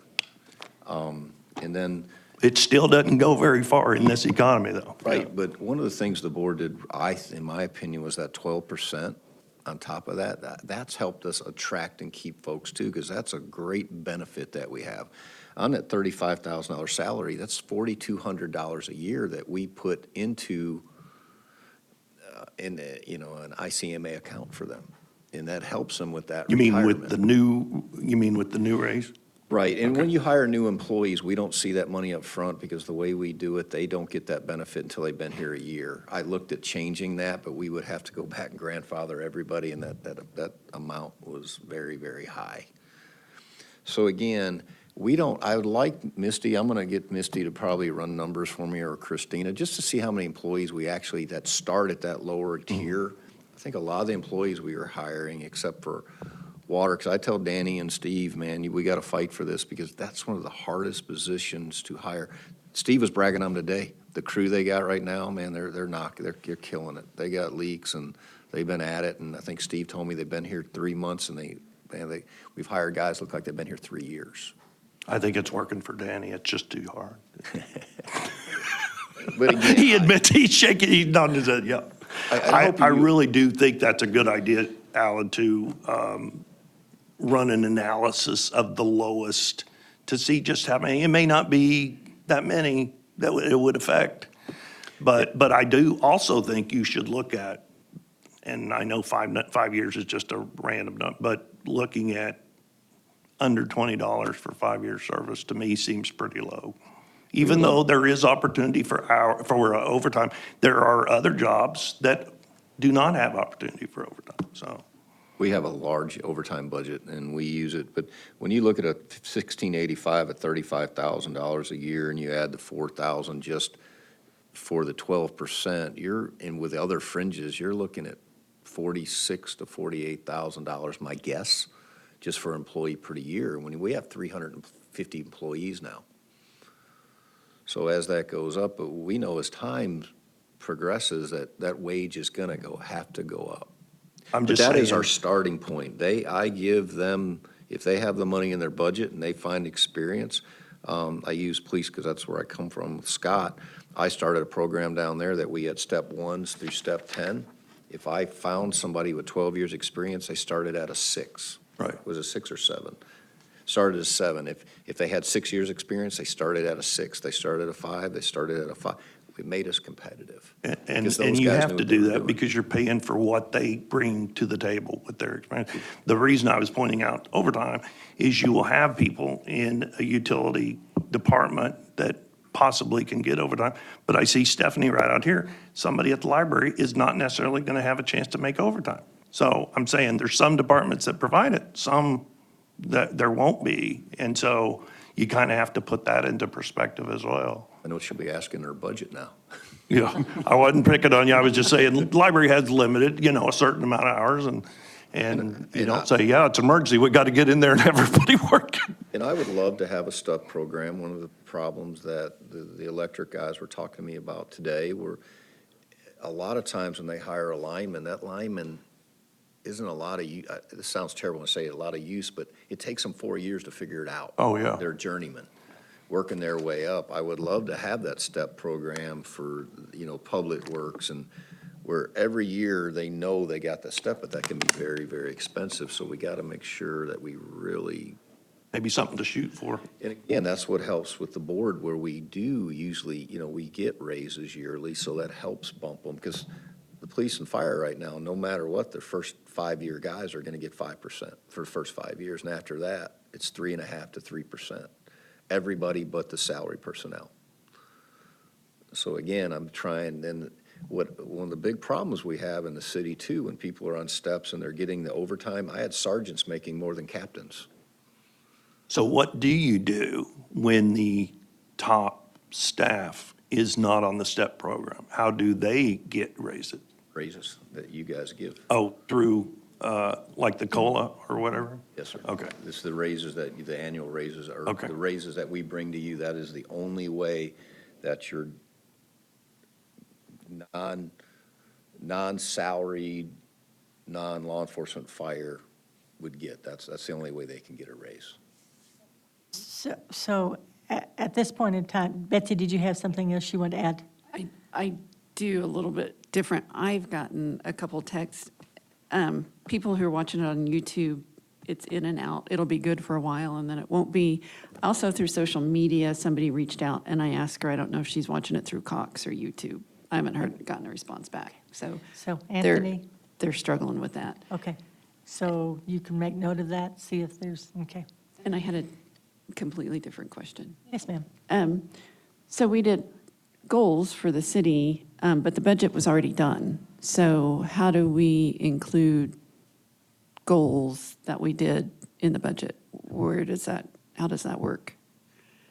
So the goals that you guys did, a lot of them were already in progress. So some of them are already included in the budget because we had already discussed them. Other items, a lot of the items actually that you guys discussed at the last board meeting for long-term goals, they weren't actually money items. And then, of course, if there's something else that the board comes up with that they want us to tackle, we can always amend the budget. Like one was looking for land. Correct. So is that already budgeted for, or? That is not budgeted for. So and I'm not even sure how we would budget for that if we don't know, like, what, how much, where. I mean, Okay. we couldn't even So probably that'll get a be- quote together for that. An expense, a budget amendment at some point in Right. 2025. Right, we've used this year's budget, we have, money that we're not using in other places, we're using a lot of that for the goals. And just, I'm really proud of the '24 budget that the board approved, and just for we have so many meetings, it's hard to miss sometimes. We've had one budget amendment out of reserves this year that I found today, and I think I'm pretty accurate, I could be wrong, but I think we've done 4 budget amendments, but a lot of those amendments were to move money that was already in our budget, but we've only cash reserves, and that was for the balers. Which Yeah, has an we've really stayed ROI. inside our budget, ma'am. That has a short ROI. What was it, 3 or 5 years? It was the ROI on those balers, About 5 years. I was thinking, which is good for government. And I think we may beat that. What with these new balers, and you guys will see that next week, is one of the things where you would get a 30-yard dumpster and we would get 5, 6 bales out of the old balers. The new balers are doing about 2 because they're 600, 700 pounds heavier, packing them tighter. So we're going to get more that way.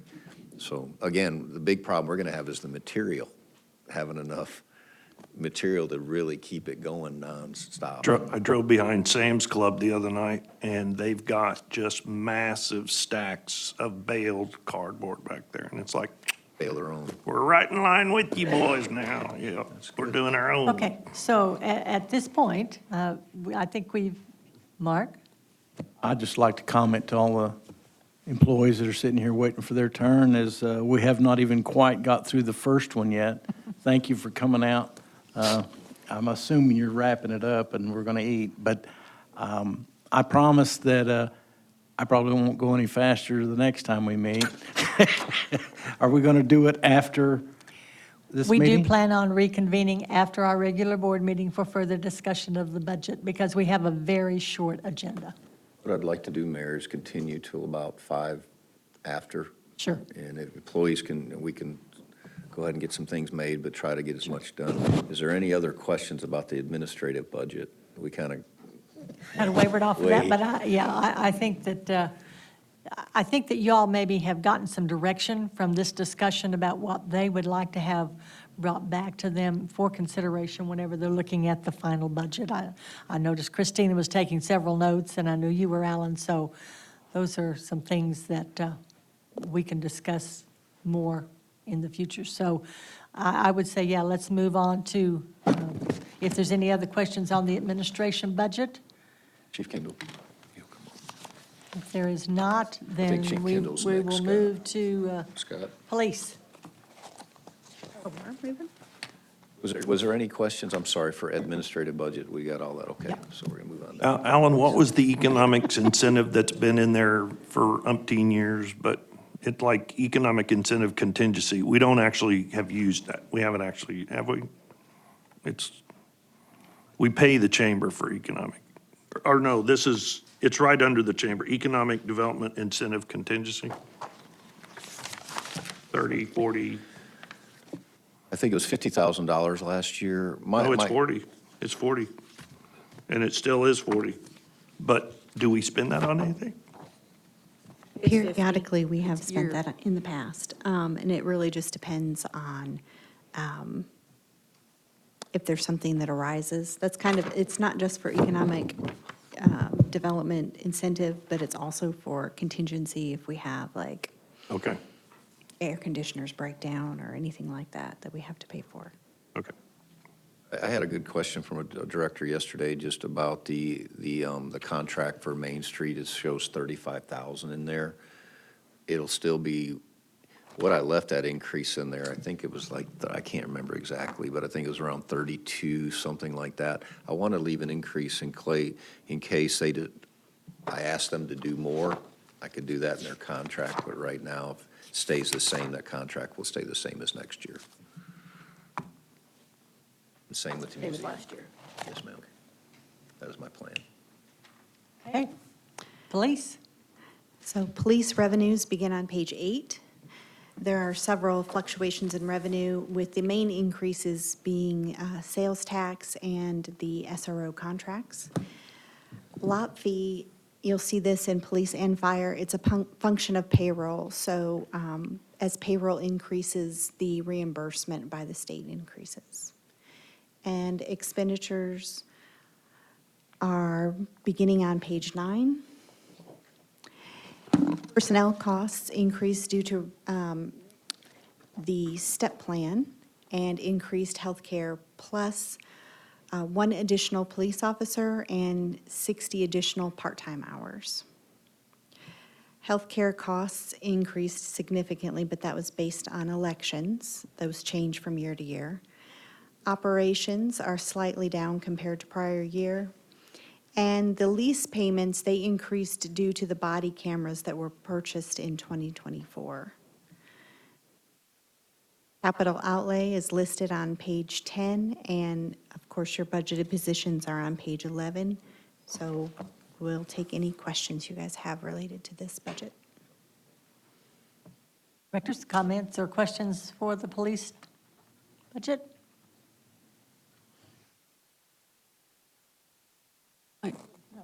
Yes, Betsy? Just under staff request and the school resource officers, it shows in the budget, but don't the schools pay part of their salary?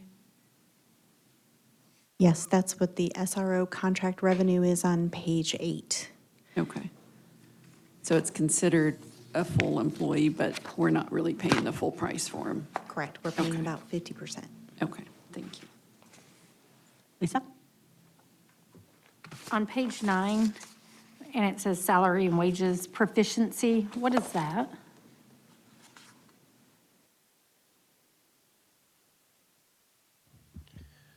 So the proficiency pay is for their level of state certificates that they reach, whether it's a general, basic, advanced, intermediate, or senior certificate, which shows the level of training and experience that that officer has and that is certified in.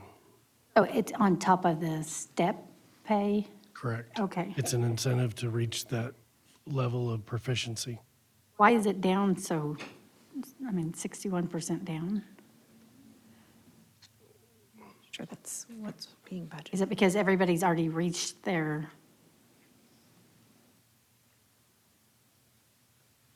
Or is their training going down? Is You're there- asking for half of what you asked for last year. I just want to make sure our officers are getting trained. We're not cutting something so that we can make this less, are we? That's a you question because it was salary and wages. Because we sent those numbers to you, so I don't know why it would have decreased by that much. So that's not actually part of what we put in the budget. Let me see what that, just, give me just a second.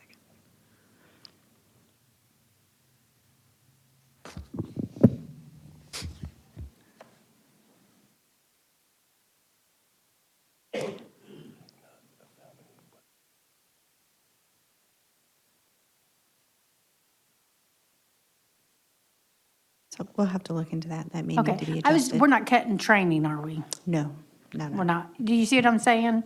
If it's based off of the certifications and stuff.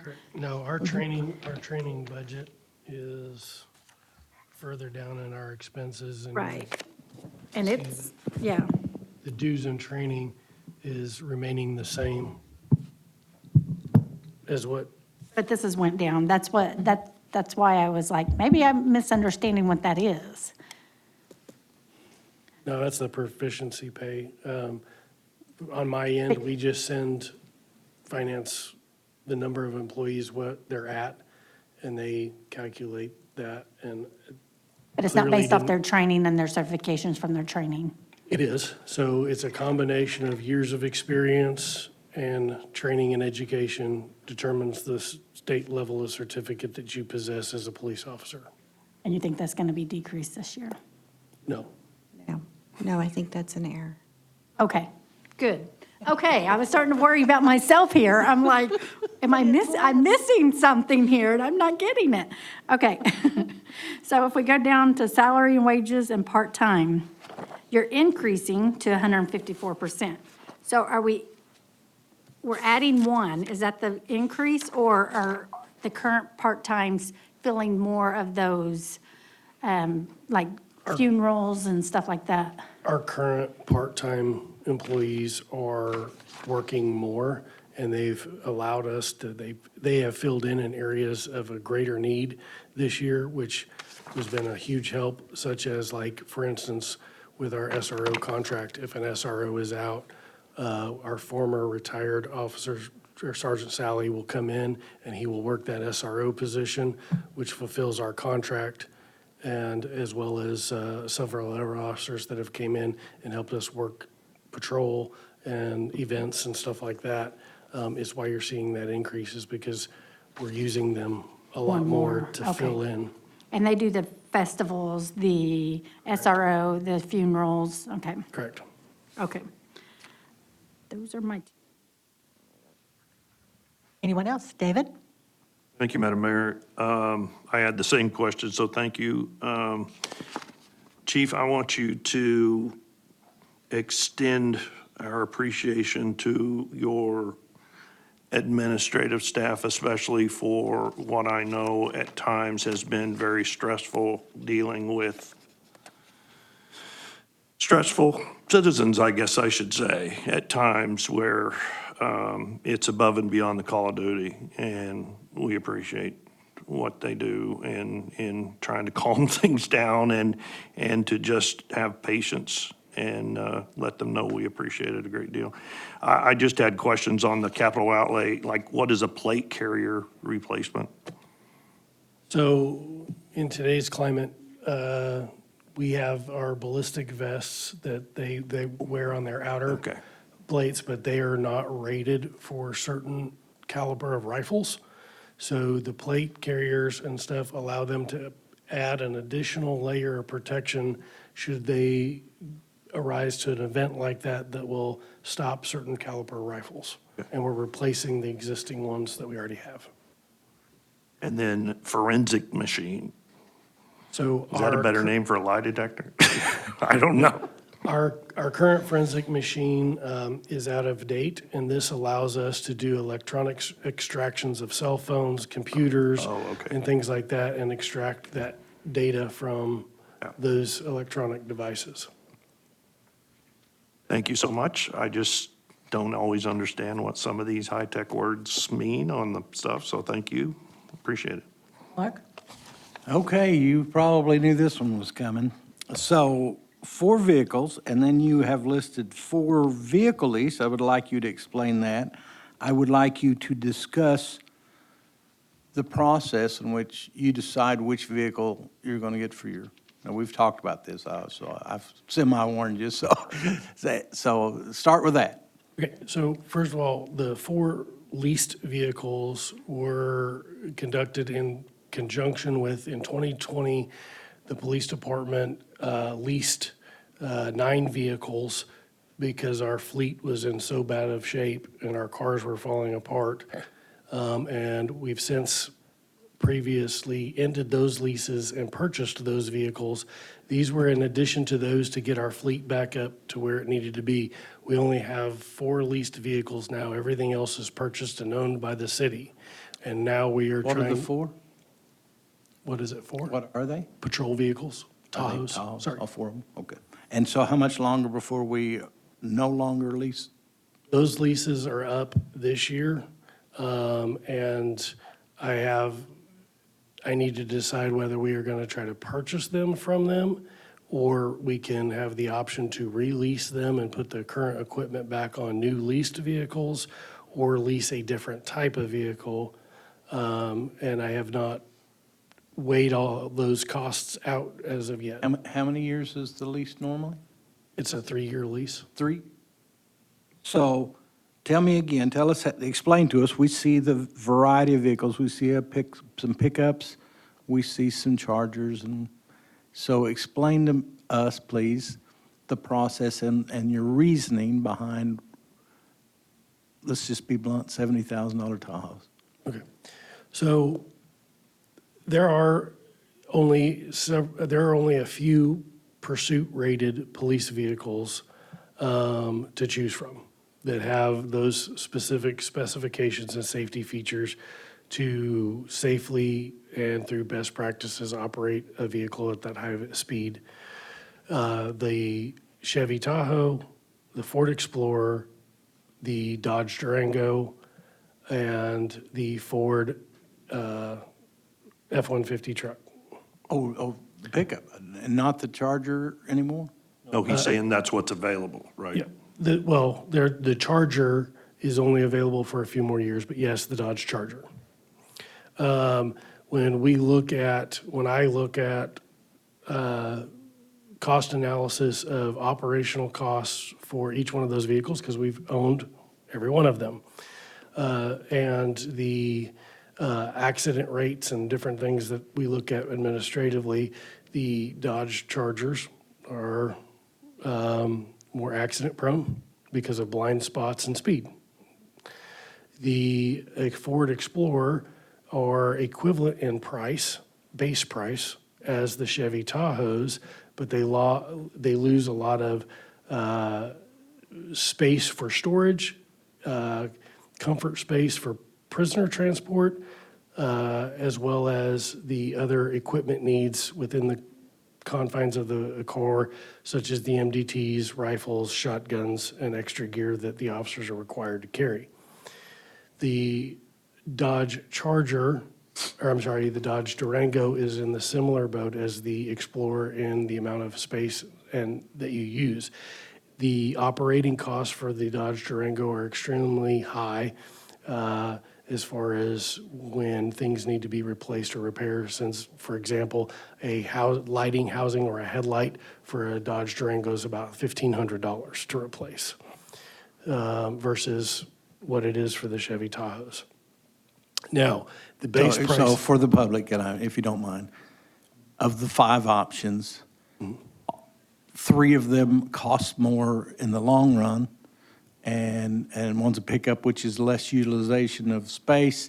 So it really boils down to it. So the public knows, you look at these expensive vehicles and you think, oh my goodness, why are we? It's because it's almost the only one that we can really use. Their prices are all equivalent, and the issue with COVID is supply and demand. Since COVID, the availability of a lot of these cars is very, very limited. We are very fortunate to have a local dealership that acquires them, so it makes getting the Chevy Tahoes that much easier as well. For the public, we ordered 4 last year? Correct? Before January, right? We ordered them in October, and we did not receive them till about 3 weeks ago. 3 weeks ago. So that's how long it takes to get a police car. I just want the public to know. So what it seems like, because my next question is going to be, you have 46 vehicles in your fleet. So the way Yes. and so we're buying 4 more, but if you multiply that out times 10 years, let's just say that was the magic number. The magic number is 10 years, and they're going to have 200,000 miles on them. We're going to have them 10 years. Let's say that was it. We're not buying enough to keep the level up.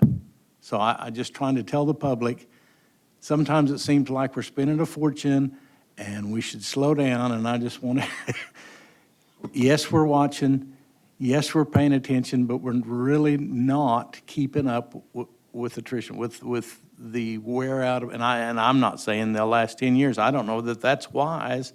I'm just saying we're not keeping up with the amount of, if you were to replace them every 10 years and say that was the magic number, I don't believe it is, but because when we put these cars on Well, you can say, they literally turn on, or were at one point, you turn them on, and 2 years later, you turn them off. The new people switch, they slip seat, they change every day. So I didn't want to interrupt you. I just want the public to know that we are watching, we are paying very close attention, and this is kind of what we have to do. There's not a lot of other options. And so to finish your question, the base price of these vehicles are roughly the same within about $1,000 of each other between the Tahoe, Explorer, and Durango. There's not much price difference there. They're no longer on the state bid contract because of COVID and the supply and demand. They just don't bid them out. It's first come, first serve. The large majority of the cost is the emergency equipment that goes on and in these vehicles. That's an additional $21,000 on top of every vehicle for the lights and sirens and things to be put in the vehicle for safety. So that's why they're $70+ thousand per vehicle. Well, but Chief, if anybody hadn't gone out there, a Tahoe to any general person is very, very expensive nowadays. They're more than $51,000. No, they're very expensive. And what we have to understand is this is a pursuit vehicle. So it's not just the equipment you're attaching, it's a completely different engine. It's one that can overcome or overwhelm somebody if you have to chase them down. So you got to pay, you get what you pay for is what I'm trying to say. And so, yeah. And we do have a I'm strategy. surprised it's not more expensive is what I'm saying. So for what you have in it. And we do have a plan in place for the replacement of these vehicles, which is why 4 are going out, 4 are coming in. We're not gaining any more vehicles. We're replacing existing vehicles to keep our fleet healthy. And there's a plan in place based on mileage and wear and tear on those vehicles as we rotate them out. And the goal would be, The goal is to no more than 5 years, no more than 75,000 miles. so do we coordinate with the maintenance department, because they were discussed earlier? Do we coordinate with them? Because I have heard that, for example, the flex fuel is not their favorite, and that they have a lot of problem. So do we coordinate with the maintenance department? Because apparently the entire budget of repairs are on them now. I work with Armena and them strongly, and that's the first I've heard of that. I know the newer vehicles come with a lot more challenges to work on because of the electronics on them and things of that nature, but I will certainly get with them and see. Well, it'll come back up when she's up in the seat, but I would very much like to see a coordination plan through them that, and I want to hear And I don't know the that there's 5-year, 75,000 mile. I want to hear that in our long-range plan. But anyway, and you're doing it. Thank you. I would actually like to follow back up with Lisa. So that is actually our FTO, CTO training hours, and they have gone down because we are not turning over as many officers. Hey, Christina, could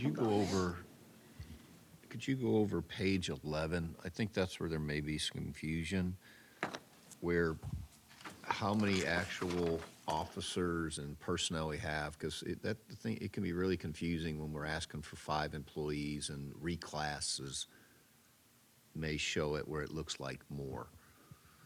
So if the directors look at the numbers, you'll see where the numbers haven't changed, such as sworn officers. You see total sworn, it said 50 last year. You'll see it went up 1 to 51, and so on and so on. And then at the bottom, it says full-time. It goes from 68 to 69. That's one of the 5 that we're asking for. So if you look at those pages, I think that may clear some of that up for you. It's kind of like the shop foreman that they are asking for in maintenance. It looks like a new hire, but what that is the same employee. Do we have 5 mechanics or 6? 6. So you have 6 mechanics. So we're looking to reclass 1 to a foreman. So all that will be is a raise. That isn't a new employee. That's no new incentive package. That would just be a dollar amount raised to take that foreman's position. That's a part of our succession plan, where, Armetta retires, we have a person that could possibly go into that role. We're not letting her retire anytime soon, but, so I just thought that may help. Christina and Chief can answer any questions, and we can go by each page where you can keep up. So just, that's first one, that's one additional employee. Okay, so any more questions for the police budget? If not, then we are going to recess, take a break. That is true. You're stuck. So we will call to order this continuation of our, whatever this is, the budget for 2025. And we have gotten to our fire department. So Dustin, are you ready? Yes, ma'am. All right. I'm ready. Christina? Okay. So police revenues begin on page, I'm sorry, you don't want police revenues, we've already covered that. So fire revenues begin on page 12.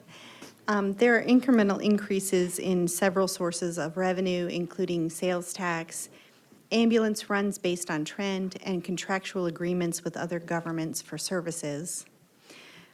In addition to that, the lot fee turnback is here again a function of payroll. So as the payroll increases, so does the lot fee turnback. Expenses begin on page 13. And personnel increases include the step plan raises, and I believe there was what happened was they were going to do these annual screenings. They dropped it off for a couple of years, and now they're bringing it back. That's part of the increase for employee screening. And then, of course, the increases in healthcare costs. The main driver for increased operations is higher EMS costs related to both equipment repairs and maintenance and EMS supplies. Bad debt is also increasing slightly, but that is a function of services or sales. So as our ambulance runs go up and we anticipate higher revenue, then we also anticipate higher bad debt. So capital outlay is listed on page 15, and budgeted positions are on page 16. You will notice that there are a couple of positions that have been reclassified, actually to lower positions. I'll open the floor for questions. Yes. And if words, again, it gets confusing, so, can you hear me now? Yes. Other mic. If you see that page 16, it shows you where that bottom line of full-time employees is 64. When they're reclassing, that get a little confusing in your book. That's just reclassing in those numbers between fire chief, deputy chief, things like that. But it does not change that full-time total. So there's 0 hires in there. So right now, one in police. I'm just trying, as we go through this, I'm trying to pick out where those 5 are. And if you have questions, please ask. Thank you. Lisa? Are our ambulance fees primarily paid by insurance? Primarily, yes. Madam Mayor? Mark? Well, I warned you. So, a couple of things that I would like you to talk about. I'm going to ask one specific question and then leave it generic for you. I'd like you to talk about your vehicle policy. And my very first thing I'm going to talk about and then ask you about is, so I open up to page 15 and I look at it, $1,100,000 for a rescue truck. And I was on this board when we put the first rescue truck into service, and it was a plumber's truck. I think it's probably still on the road in the Parks Department somewhere. I would think a 70 5 GMC, I would guess. I don't know if it's still in the city, but anyway, we would have paid less than $10,000 for that. We bought another one in the late 90s at, I think, $35,000, and it was if everybody will remember, it had a big, tall bed or camper shell or whatever you want to call it on top of it. It was kind of goofy looking. It was four-wheel drive. And then, apparently, we have no rescue truck. Apparently, we are now rescue truckless. And I went down to the fire department, quite ready for the fight, and took this gentleman out into the bay, and he immediately showed me what he wanted. So in about 15 seconds, he showed me that his rescue truck is really a fire truck with a pumper engine on it that would have everything it would need to pump. So when they roll up onto a fire, it's a rescue truck and an ambulance, and if the car's on fire, they have to crawl into the car and drag you out no matter what happens to you to keep you from burning up. And if they had something to spray water with, it saves a life. And so anyway, my point I'm trying to get to is $800,000 is what the cheapest fire truck that you can get almost is. They're just expensive. So 1.1 to me was, oh, no. But I'm here to tell you that is indeed, they don't have a rescue truck, so it's not they're replacing something. They're literally getting something they had to do away with years ago. And so my point I'm trying to make is, things are expensive. So now, to the question, would you discuss the vehicle policy and your plans for the vehicle policy for the fire department, please? Yes, sir, absolutely. To address kind of what you had just summarized, that the truck that you're seeing on page 615 is called a rescue pumper. So it's going to serve two purposes. It will be able to both fight fire as well as house all of our rescue equipment. Currently, our rescue equipment is spread across 3 different apparatus, 2 engines and 1 ladder truck.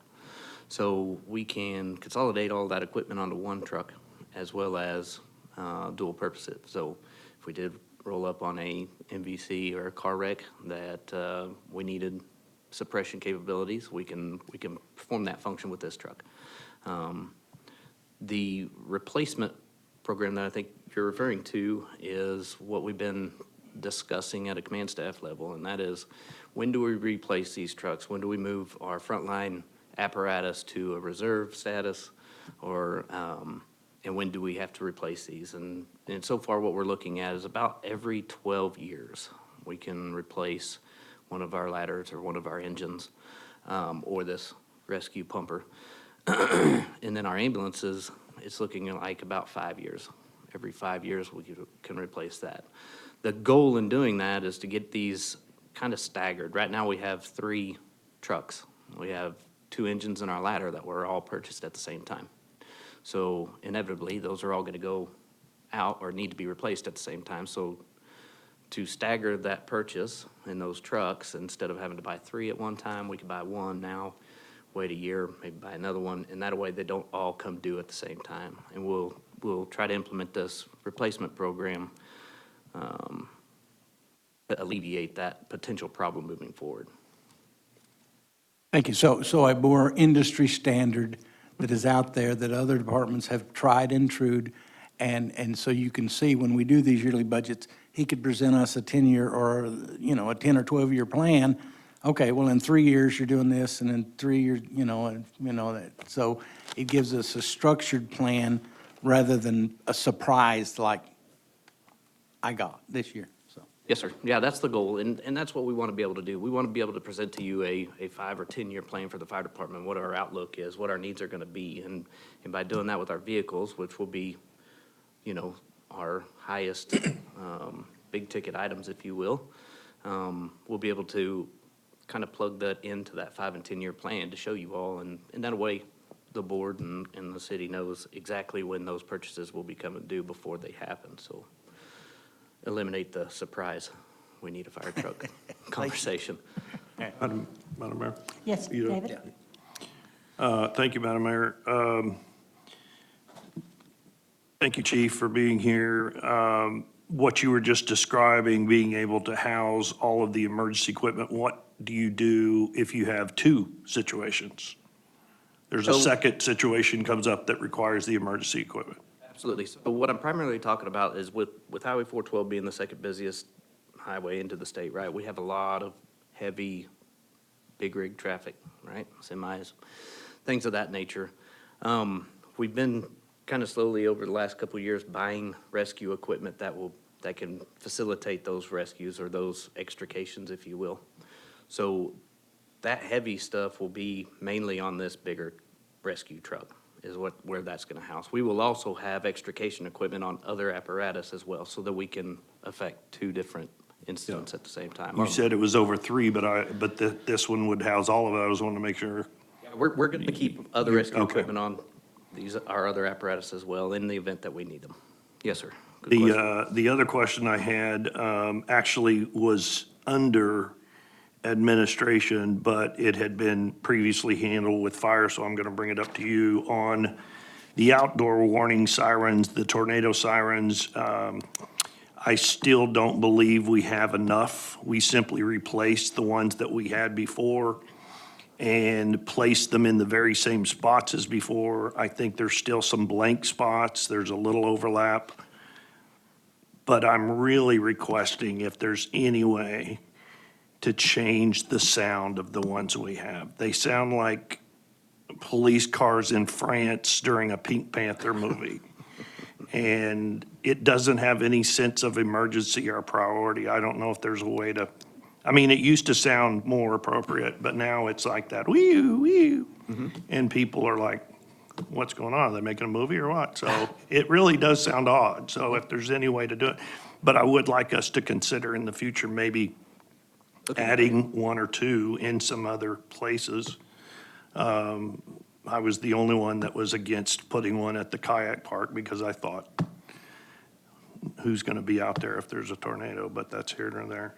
And then in years past, many, many years past, it was always competitive between police and fire. So Chief, do not be looking for $1 million police car because we're getting $1 million rescue truck.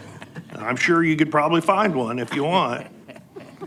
But, you know, ejector seat and all that stuff. But anyway, thank you both for being here. That's all, Madam Mayor. I've got to just tell you this. David talking about the sound. I was driving out by the airport the other day, and there was several cars in both lanes, and they were testing it, and it went off. And everybody put on their brakes, moved to one side, and looking around in the sky. It was. Where's the free? Did they think there was It took me a minute to a rescue realize. vehicle behind them coming up or something? That's what they were looking for, and I was the same, you know. So it was really, I had to tell you that because it was very, very comical to see that. Is it Yes. an option to change the sound? We can. I think we were told when we got them that there's a lot of different sound options, yeah. There is. If we were gonna look at doing that, we would have to definitely advertise that and Yeah. let Yeah. everybody know. Yeah. I know I have heard from someone, change it weekly. Change it weekly. Never know. We could just wake Change up, it that could be your weekly. entertainment every Monday. I have heard from people out at the kayak park that it's just extremely loud Yeah. out there, which, People live out there in the country for a reason, and we Yeah. test them every, what, month? Monday. Or Is it- is it every is week it or every month? Yeah. Every month. So I still question why we would have put one out there, except we did. And I would like us to possibly reconsider maybe moving that somewhere else. But definitely, more important than anything is, let's get rid of the French police car sound. Understood. Got it. Thank you, Madam Mayor. Unless, of course, police chief intends to get a French police car, you know? A lot of times the board won't see this, and I feel obligated to say it. Both my chiefs have been amazing working together. What I'm seeing between the camaraderie, the police department, the fire department, these guys going extra, where Scott has needs in the 911 dispatch, Chief Kendall is right there. Hey, I'll use some of my STFE to help you. That's what we're looking for, that teamwork, and I commend them. And something that you don't know that I'm going to tell you right now is when it came down to raises, I don't want to use STFE other than for their equipment things, but I can use it for salaries.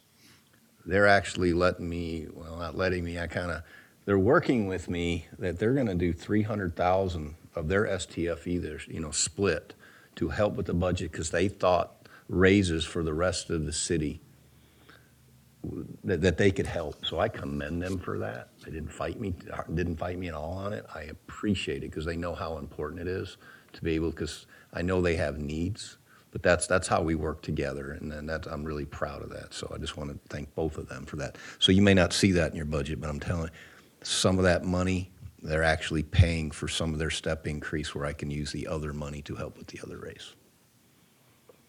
So great job, guys. I have to say, I noticed that the departments are working well together. I even have people call me and say, wow, I sent an email this week about staff at the fire department because they went above and beyond, and I see the police department do the same. I still want the basketball games to come back. Do you remember the basketball games? That was the best entertainment in the city. They were like. We're going to play golf? No, That's not the same. That's not a contact sport. We want contact sport. Didn't they also at one time ride a donkey basketball? It was donkey Oh, basketball? they did. Yeah. Oh, yeah, the dance-offs were great, too. We I should, need guys at work the next day, all banged up and hurt. Workman's comp. they were good. They were good. They brought in a lot of people. Very entertaining. They were packed. I would second that. We need some good entertainment. Coming back. We have a motion and a second.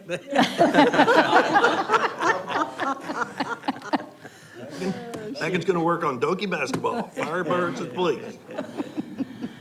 So anyone else on Insurance is the up to date. fire department agenda? Thank you, sir. Thank you all. They went way too easy on your Yeah, friend. we did. I know. So next is Parks and Recreation. Travis.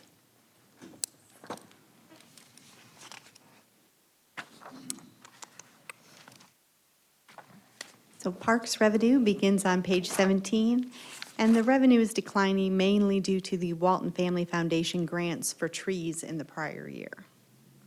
So, expenses begin on page 18. Aside from the raises, deferred compensation increased as positions reached their one-year anniversary.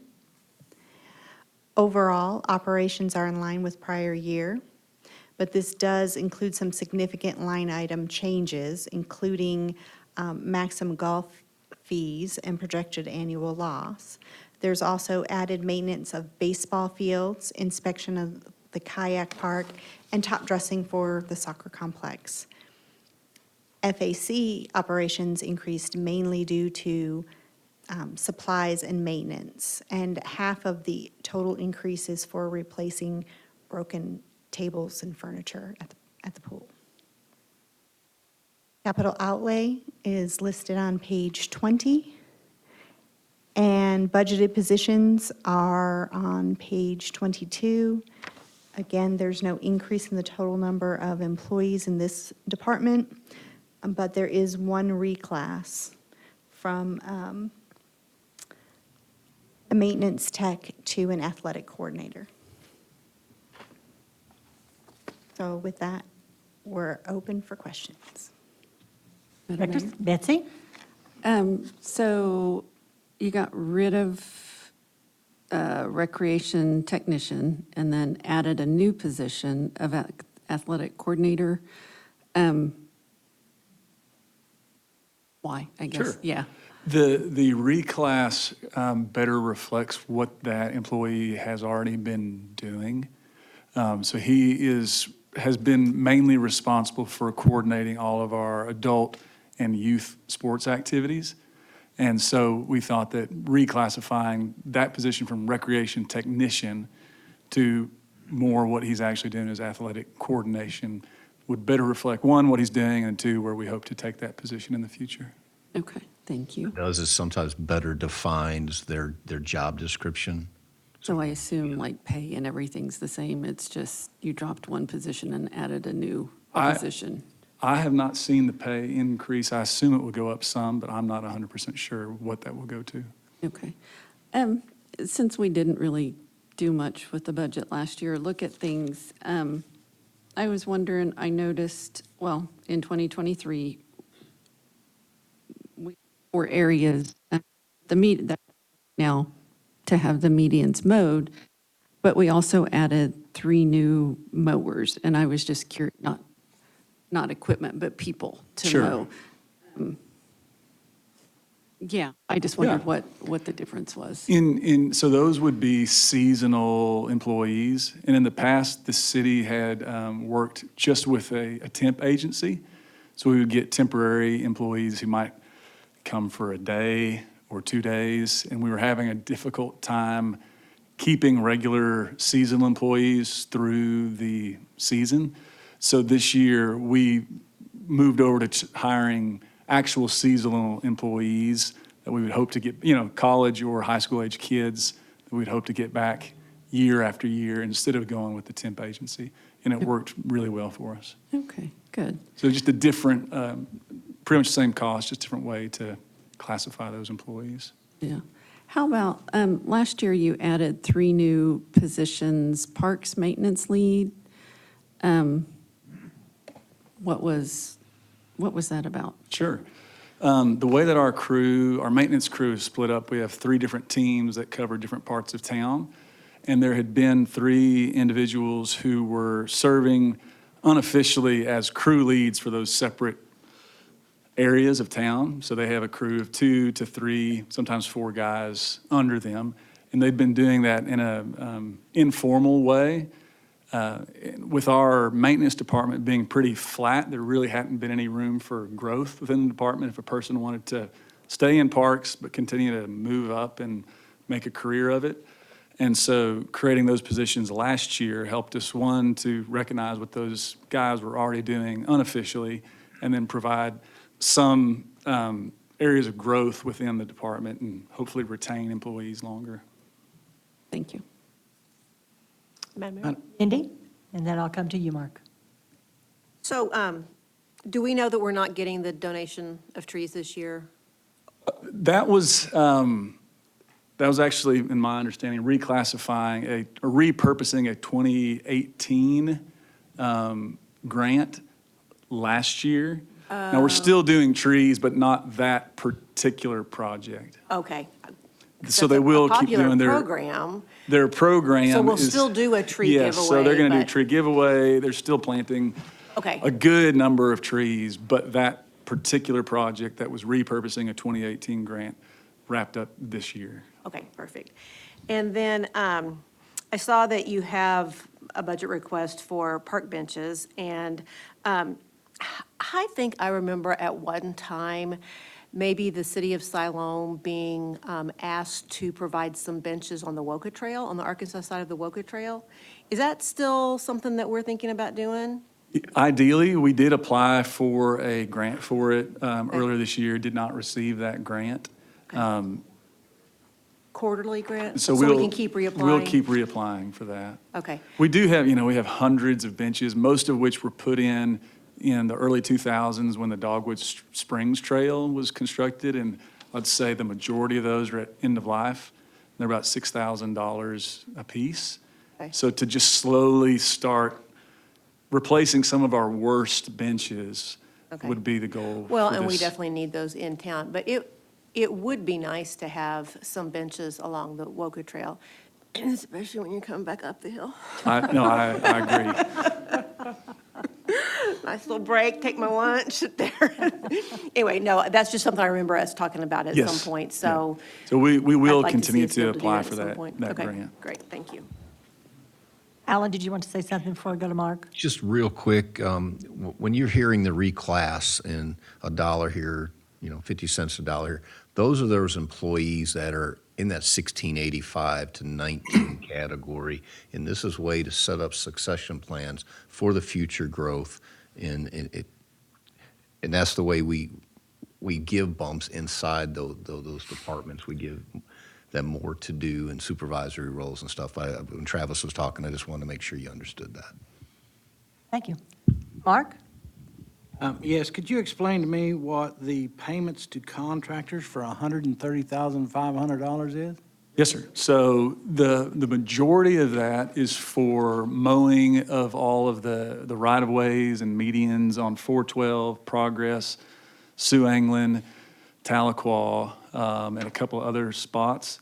Until 2022. So we have literally dozens of mowers, yet we pay people to mow for us? Yes, sir.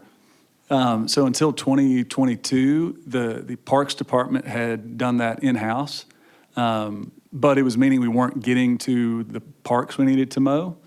And so we received a transfer of funds from Street Department this was 2022, to hire out those right-of-ways, those street right-of-ways that the crew had been mowing, so that our crew could get into the parks to take a higher standard of care on the parks. So the right-of-way mowing's taking about 2 days of a 5-day week. So, 2 out of 5 days was spent mowing right-of-ways instead of parks. But didn't I just hear you added 3 last year and 3 this year so we added 6 and paid somebody else to do mowing and? No, and we reasoned that out with the three time? this year were just hiring actual seasonal employees instead of temporary employees. So instead of going through the temp agency as the department had done in the past, these were hired the same way we hire our lifeguards. So same number of employees, just instead of doing temp agency, they were hired by the city. I would just interject that part of the discussion whenever this board decided to do that also centered around the safety of our employees out there on 412, that there had been some near misses, and there was quite a lengthy discussion about the fact that was, there were people that we could hire to do it, that they did it professionally, and with us, not so much. I'm just telling you, that was part of the discussion whenever they decided to do that, whenever the board. The other voted part of to that do in that. But 2022. $130,000 is not, So that's about 70,000. Another part of that goes to paying for an outside firm to maintain the landscaping at Memorial Park. Another bit goes to just some of the occasional things. We have to hire a plumber to come in and fix some busted pipes. It'll go to different things like that. But the majority are landscapers at Memorial Park and the right-of-way mowing. And at that same time, and this was in 2022, our department took on extra mowing at the ball fields, which we didn't used to do. So that ate up more time out of the week, and then took on mowing the Woka Trail. And so there were only so many hours in the day. I would request a better breakdown for this for me, please, before we vote on it. Part of that discussion at that meeting was also that there was low morale because they didn't want to spend all their time mowing, and they'd rather be in the parks doing other stuff. Yes. Madam Mayor? Lisa, Oh, sorry. yeah. I just have 2 questions, since we're talking about that, and I've had these questions asked to me. How long, when they do start the project, you said it takes us 2 days. How long does it take them to mow the medium? Well, if you put all the medians together, it was taking us, I guess, almost 2 days for our crew.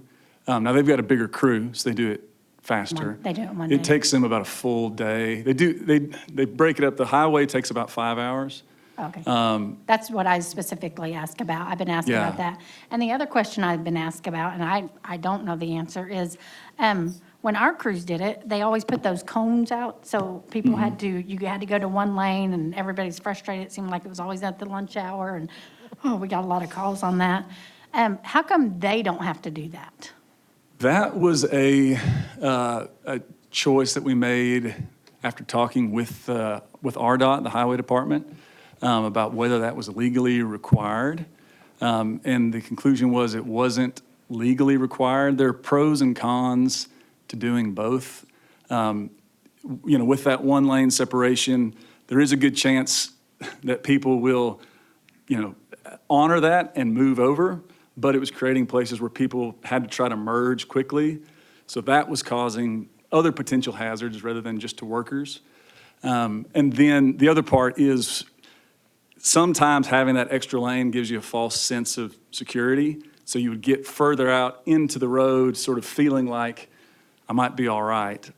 And then somebody would blow through those cones and just about hit somebody. So the crew that was doing it to try to save cost decided we don't want 2 extra guys just moving cones the whole time.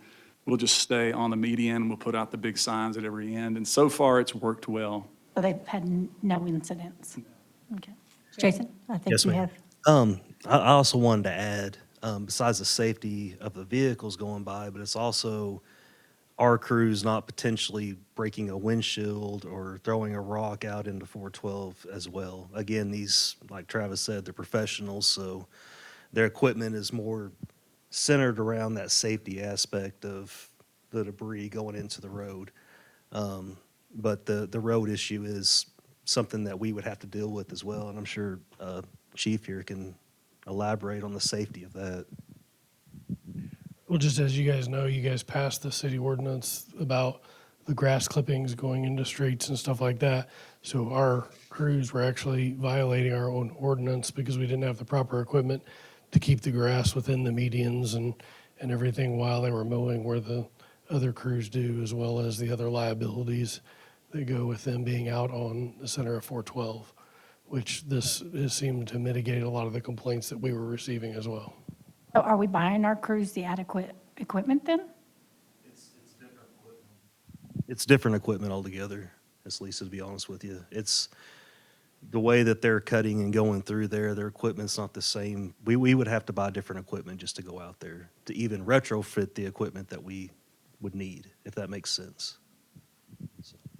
Madam Mayor, so you're saying we spent hundreds of thousands of dollars on mowing equipment, right before we started contracting, which was one of the reasons I was not for contracting. So the hundreds of thousands of dollars we spent on mowing equipment doesn't work? No, for it's that? not. Those mowers are bat wing type mowers, right? And when these guys are having to go into 412, load that equipment, get on the median to mow that. So the bat wings are, that Travis has is. I think the mowing equipment that you're referring to in 2022, those are mainly used at the ball. We have 2 different ones that were purchased in 2022. One's used at the ball fields, so it's a contour mower for mowing ball fields. The other was purchased, and again, this was before my time, but they're slope mowers, and I believe they were purchased in response to an individual that slid off a steep slope into the retention pond. And so these mowers prevent that. I think those are the ones that were purchased in 2022. We still use them every day. Madam Mayor? That's fine. Anything else? No? David? I know what you're talking about. It was the Ventrac mower. Correct. $43,000 apiece, and Mr. Clark convinced us we had to have them because we didn't want to keep putting a mower on a trailer to take to another department, that it was rather difficult to do that consistently, and we needed to have each department be able to have their own mower. Those were very, very expensive mowers, and I'm curious, the 2 new mowers you have listed, you have 2 for $50,000. So there's cheaper than these other mowers you got, right? Yes, sir. Are they specialty mowers, but? No, these are your standard grasshopper Okay. mowers. I think we have 7 to 8 mowers for a 10-man crew. So almost every man is on a mower at any given time. A lot of our mowers are from 2018, 2019. So these 2 would be replacing 2 of our oldest mowers that have several thousand hours on them.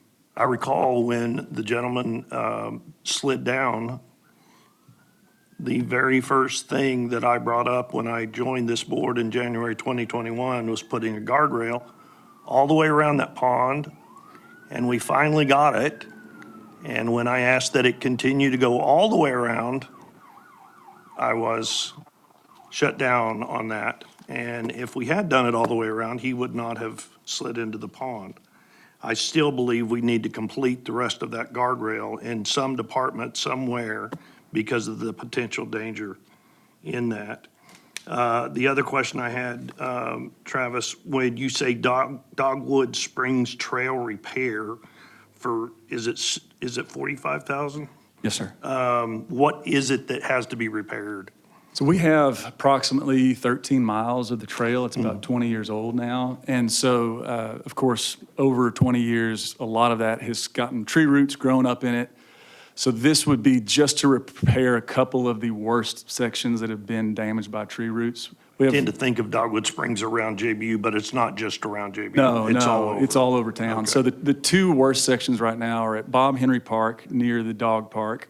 And then a couple places out by Lazy Boy Ball Field where we've had older folks fall because of how uneven it is. I would like to see us right where you're talking about, in the Sager Creek area.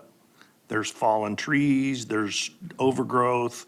If there's any way that we can, if there's extra crew in wintertime or something, cut those trees. I mean, it's really, when you go across the bridge on Benton, you can look up it and it's just a mess. It looks horrible.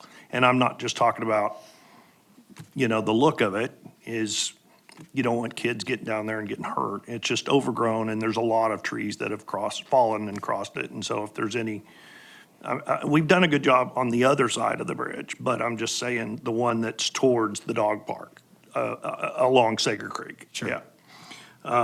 And then, pardon me, I'm surprised 80,000 for a 4x4 truck. What is the point of that much money for a 4x4? So this is something that's been in the You're budget. smiling, you knew that was gonna come up, didn't you? This has been this is, I think, the third year that this has been in the budget. But not been And purchased. each year, it's not been purchased because we could not get one by the time budget rolled around, we could not get one for what it was put in there at. So I think originally it was 50, couldn't find one for 50. I think it went up to 70 the next year, couldn't get one. So this would be for 80, and this would be to replace our 2008 Ford F-150 that has a 4-man crew that rides in it and then pulls a 26-foot trailer every day.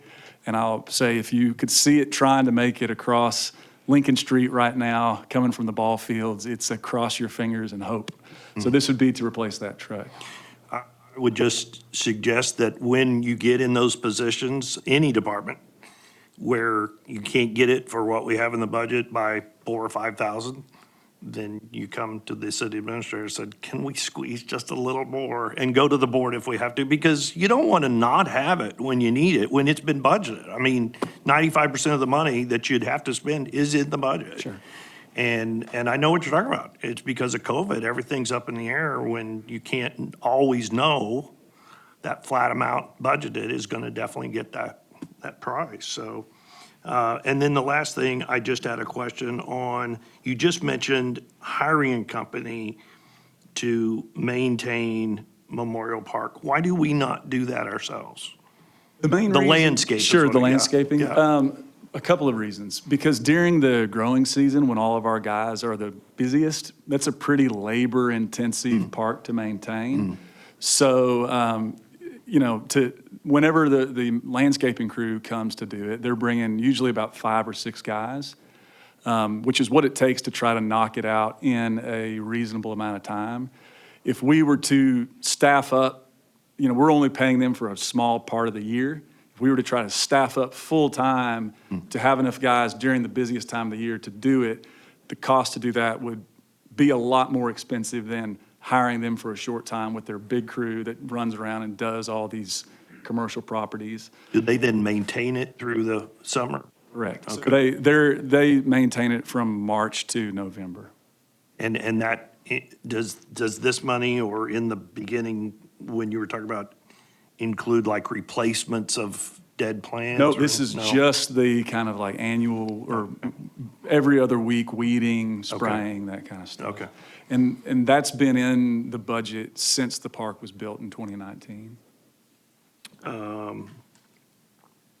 And on the skate park, did we spend that money this year, on the 45,000? We're about to. That Okay. project's going to start on the 25th of September. That's near and dear to my heart, so I'm glad to see. I didn't know if we had, because if we had, I didn't remember seeing it. So, Nope, it okay. will. Coming up. It'll be pretty quick, I think about a Okay. 10-day build. Great. And then the mobile ticket booth for Kayak Park, is that, do you already have that in mind, like what, Yes. what's needed? Yes, so as y'all. How's it done now? I can't remember. It's done great this year. So this year. Oh, you've used it this year? No, I thought you meant just the change in management. We haven't had one this year. And our biggest trouble out there with staffing it has been staff are standing out in the sun for 14 hours a day. Yeah. And so this would give them somewhere covered that they can go, that they can run a generator, that they can. Like you're they thinking can like a food charge the truck looking. iPads that. Like a that, food truck that- type thing or something? I mean, the Sort shape, of. shape of. Yeah, in that sort of shape. So they can charge Something the they can- radios, charge the iPads, Right. get inside, Okay. get out of the weather, That was. sell that ice was- cream. That was all I had. Thank you. Anyone else? Madam Madam Mayor? Mayor? Yes, Oh. Betsy, and then I'll come to you, Mindy.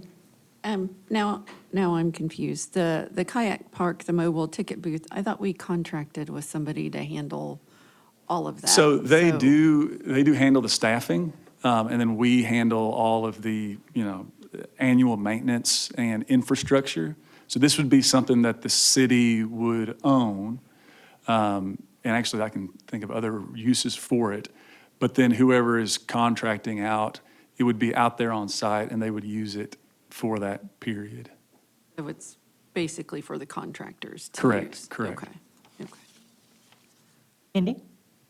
I was just going to say that, obviously, I appreciate all the city departments, our police and fire departments, they protect us. Electric, water, they provide the things that we need to sustain all the departments. But I want to thank you for the work that you do. I know yours is one of the lower budgets, but you do a lot within that budget to be able to just provide fun for our citizens. I drive down Benton Street every Tuesday on my way to and from the board meetings, and I see people there every Tuesday. Even if we're not done till 9 o'clock, 10 o'clock tonight, there will be people still down there. Kids playing basketball, kids using the skate park, people taking their dogs, pickleball. That goes without saying, there's always lines to play pickleball. So I'm just really excited. I told you earlier that I was excited about this presentation that you were going to give, that I guess we'll hear later, but just with all the plans you have for even making some improvements. The dance classes, I go to the line dancing on Friday nights, and I'm glad nobody else goes and watches because you don't want to, none of you all anyway, but there's always a good group of people there, and Zumba, and so, thank you. You just provide fun things for our citizens to do, and people are taking advantage of those things, so. Salsa. Salsa Salsa dance. on Friday. I have not tried salsa because it's one thing to get my body to do the line dancing. My body does not move like Mexican Latin dancers do. It just doesn't do it, but it was be fun. It's been real popular too, hasn't it? It has. Yeah. Anyone else? David? I had failed to ask, Travis, when you had the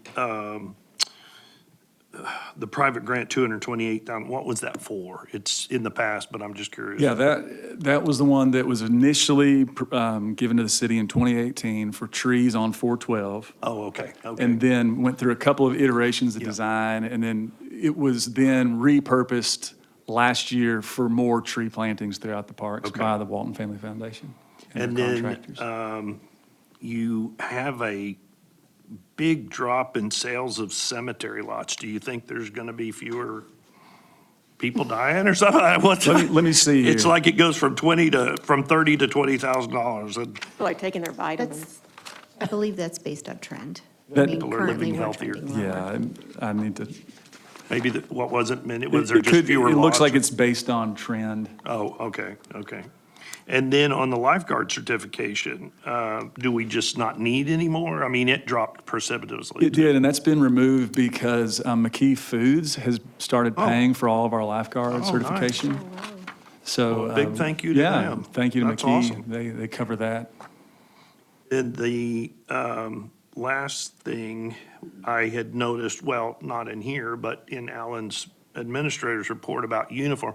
Who gets uniforms in the Parks Department? All of the parks maintenance employees, so that would be 12 individuals. Well, Yes, okay. so that's all of their, their dry fit polos, their pants, their insulated bibs, the I'm totally jackets. green on this. Do they pay any of that, or is it all covered? It's all covered by us. Okay, because some companies used to pay part of it depending on the job, so I didn't know how we did it. And then the Family Aquatic Center upgrades, what are you hoping to bring on that? This would all be what I would call deferred maintenance, so. We need it. I'm Several- not questioning it, we need it. Yeah, several things would be, it's just, some of it's time to paint the baby pool and retile the baby pool and the catch pool, resurface the fiberglass slides. There's an original cedar fence around the place that you can tell has been weed-eated around for 30 years and it's getting to be toothpicks. That'll be Replaced. We're running low on furniture and umbrellas. That'll be replaced. We need to get refresh. backup pumps. Our backflow preventer, I think, is original, and it needs to be replaced. Wow. So mainly just deferred maintenance. People don't realize that was built in 1995. Yeah, it's going to be 30 years. That albatross? Huh? That albatross around her neck? Oh, be quiet. You don't remember? that? Yes, I remember what was said in the newspaper. I didn't say it, somebody else said it. We paid $1 million cash for that when we built it. And the only real problems we've had have been a few pumps, and I think the mushroom was out for a while and things, but I'm glad we're updating and gonna refresh it, basically, yeah. And I can tell you, when we got that built, for anybody who doesn't know, we were the standard in Northwest Arkansas. No other city had an aquatic park at all. With water slide, nobody. We had people from Rogers, Bentonville, everywhere coming to use this. And before you knew it, every city had one, including Gentry. So I've been surprised we haven't spent some money to expand it. We kind of got landlocked when the school built their other school, but it's been a big boon to our quality of life. And we've been lucky that it's been there. So thank you, Travis. Yes, sir. Anyone I else? used to joke, my brother-in-law, Les Davis, was the head of Parks, and I used to joke, well, why is this, the water's not heated? What? He's like, do you realize what it would cost to heat that pool? So I'm just joking. But it's a good thing. Thank you. Madam Mayor, Yes, Reed? thank you for the quality of life you bring to the community. All right. Thank you, Travis, very much. Thank you, Travis. Hi, Good Mayor. job. Yes, sir. I've had enough. Can we go home? So we have had a director ask if we can adjourn for the evening and come back at another time. That's what I was gonna say. We only got courts. It's not very big. It's the next one. It's small. Yeah, it's 8 o'clock. It's small. It won't take very much time. Famous last words. So I do not have a second for us to adjourn, so we will move on to courts.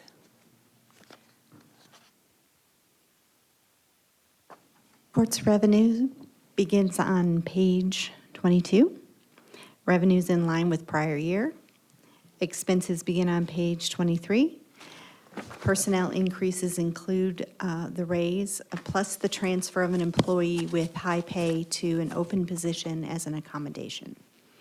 So overall, operations are in line with prior year.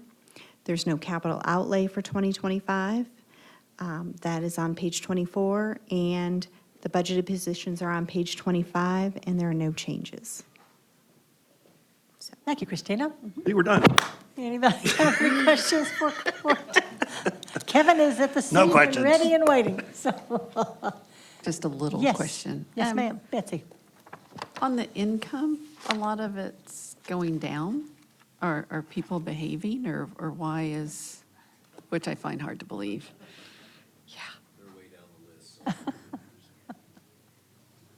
On I page can answer 20 that. I talked to the Oh. judge recently, and he Oh. told me that we have a problem with people who move in here in temporary housing and they get arrested and they bail, and they don't ever pay their fines. Okay. And it's a big problem, he said. So And that'd be he bad would like to debt. see us figure out a way to close that loop. Okay. That makes sense. I think Thank you. to answer your question, I think the miscellaneous income is projected down, but the others have been increased slightly, so I don't know if they've kind of defined some of that. But it looks largely the same between 2023, 2024, and 2025 for the total, the 137,000. Yeah, I was just looking at where it says like -38, -2, -20. So, but, I mean, what Mark said makes sense too. Just curious what the deal was. That's all. You have a question? I do, but it doesn't, I'm just curious, what can we do? I mean, only if it's a felony can you go across state line. So No, what can, no. I'm like, At the motels that rent by the day, or, or the weekly rate motels that we have. Oh, please go talk to the. how do we solve that as Go- directors? Please go You talk to the saying judge. it's cheaper He- to be arrested than to go get a room at a hotel? Is that what you're saying? Please go talk to the judge. Pay He bills really today. wants to tell you, I promise. Eat there. That's terrible. Well, I thought you said that they was hoping we would find a solution, but I didn't know. Well, he did say that, and I was curious the same thing. What do we What, do? Where's this going? I'm curious. We'll put Mark on post at the Eliminate the motels, ease of not let people living leave. temporarily here, I think. All right. Thank you, Kevin. Madam Mayor, I make a Yes. motion, we adjourn? We have a motion and a second to adjourn. All I thought those we in favor were say doing aye. library.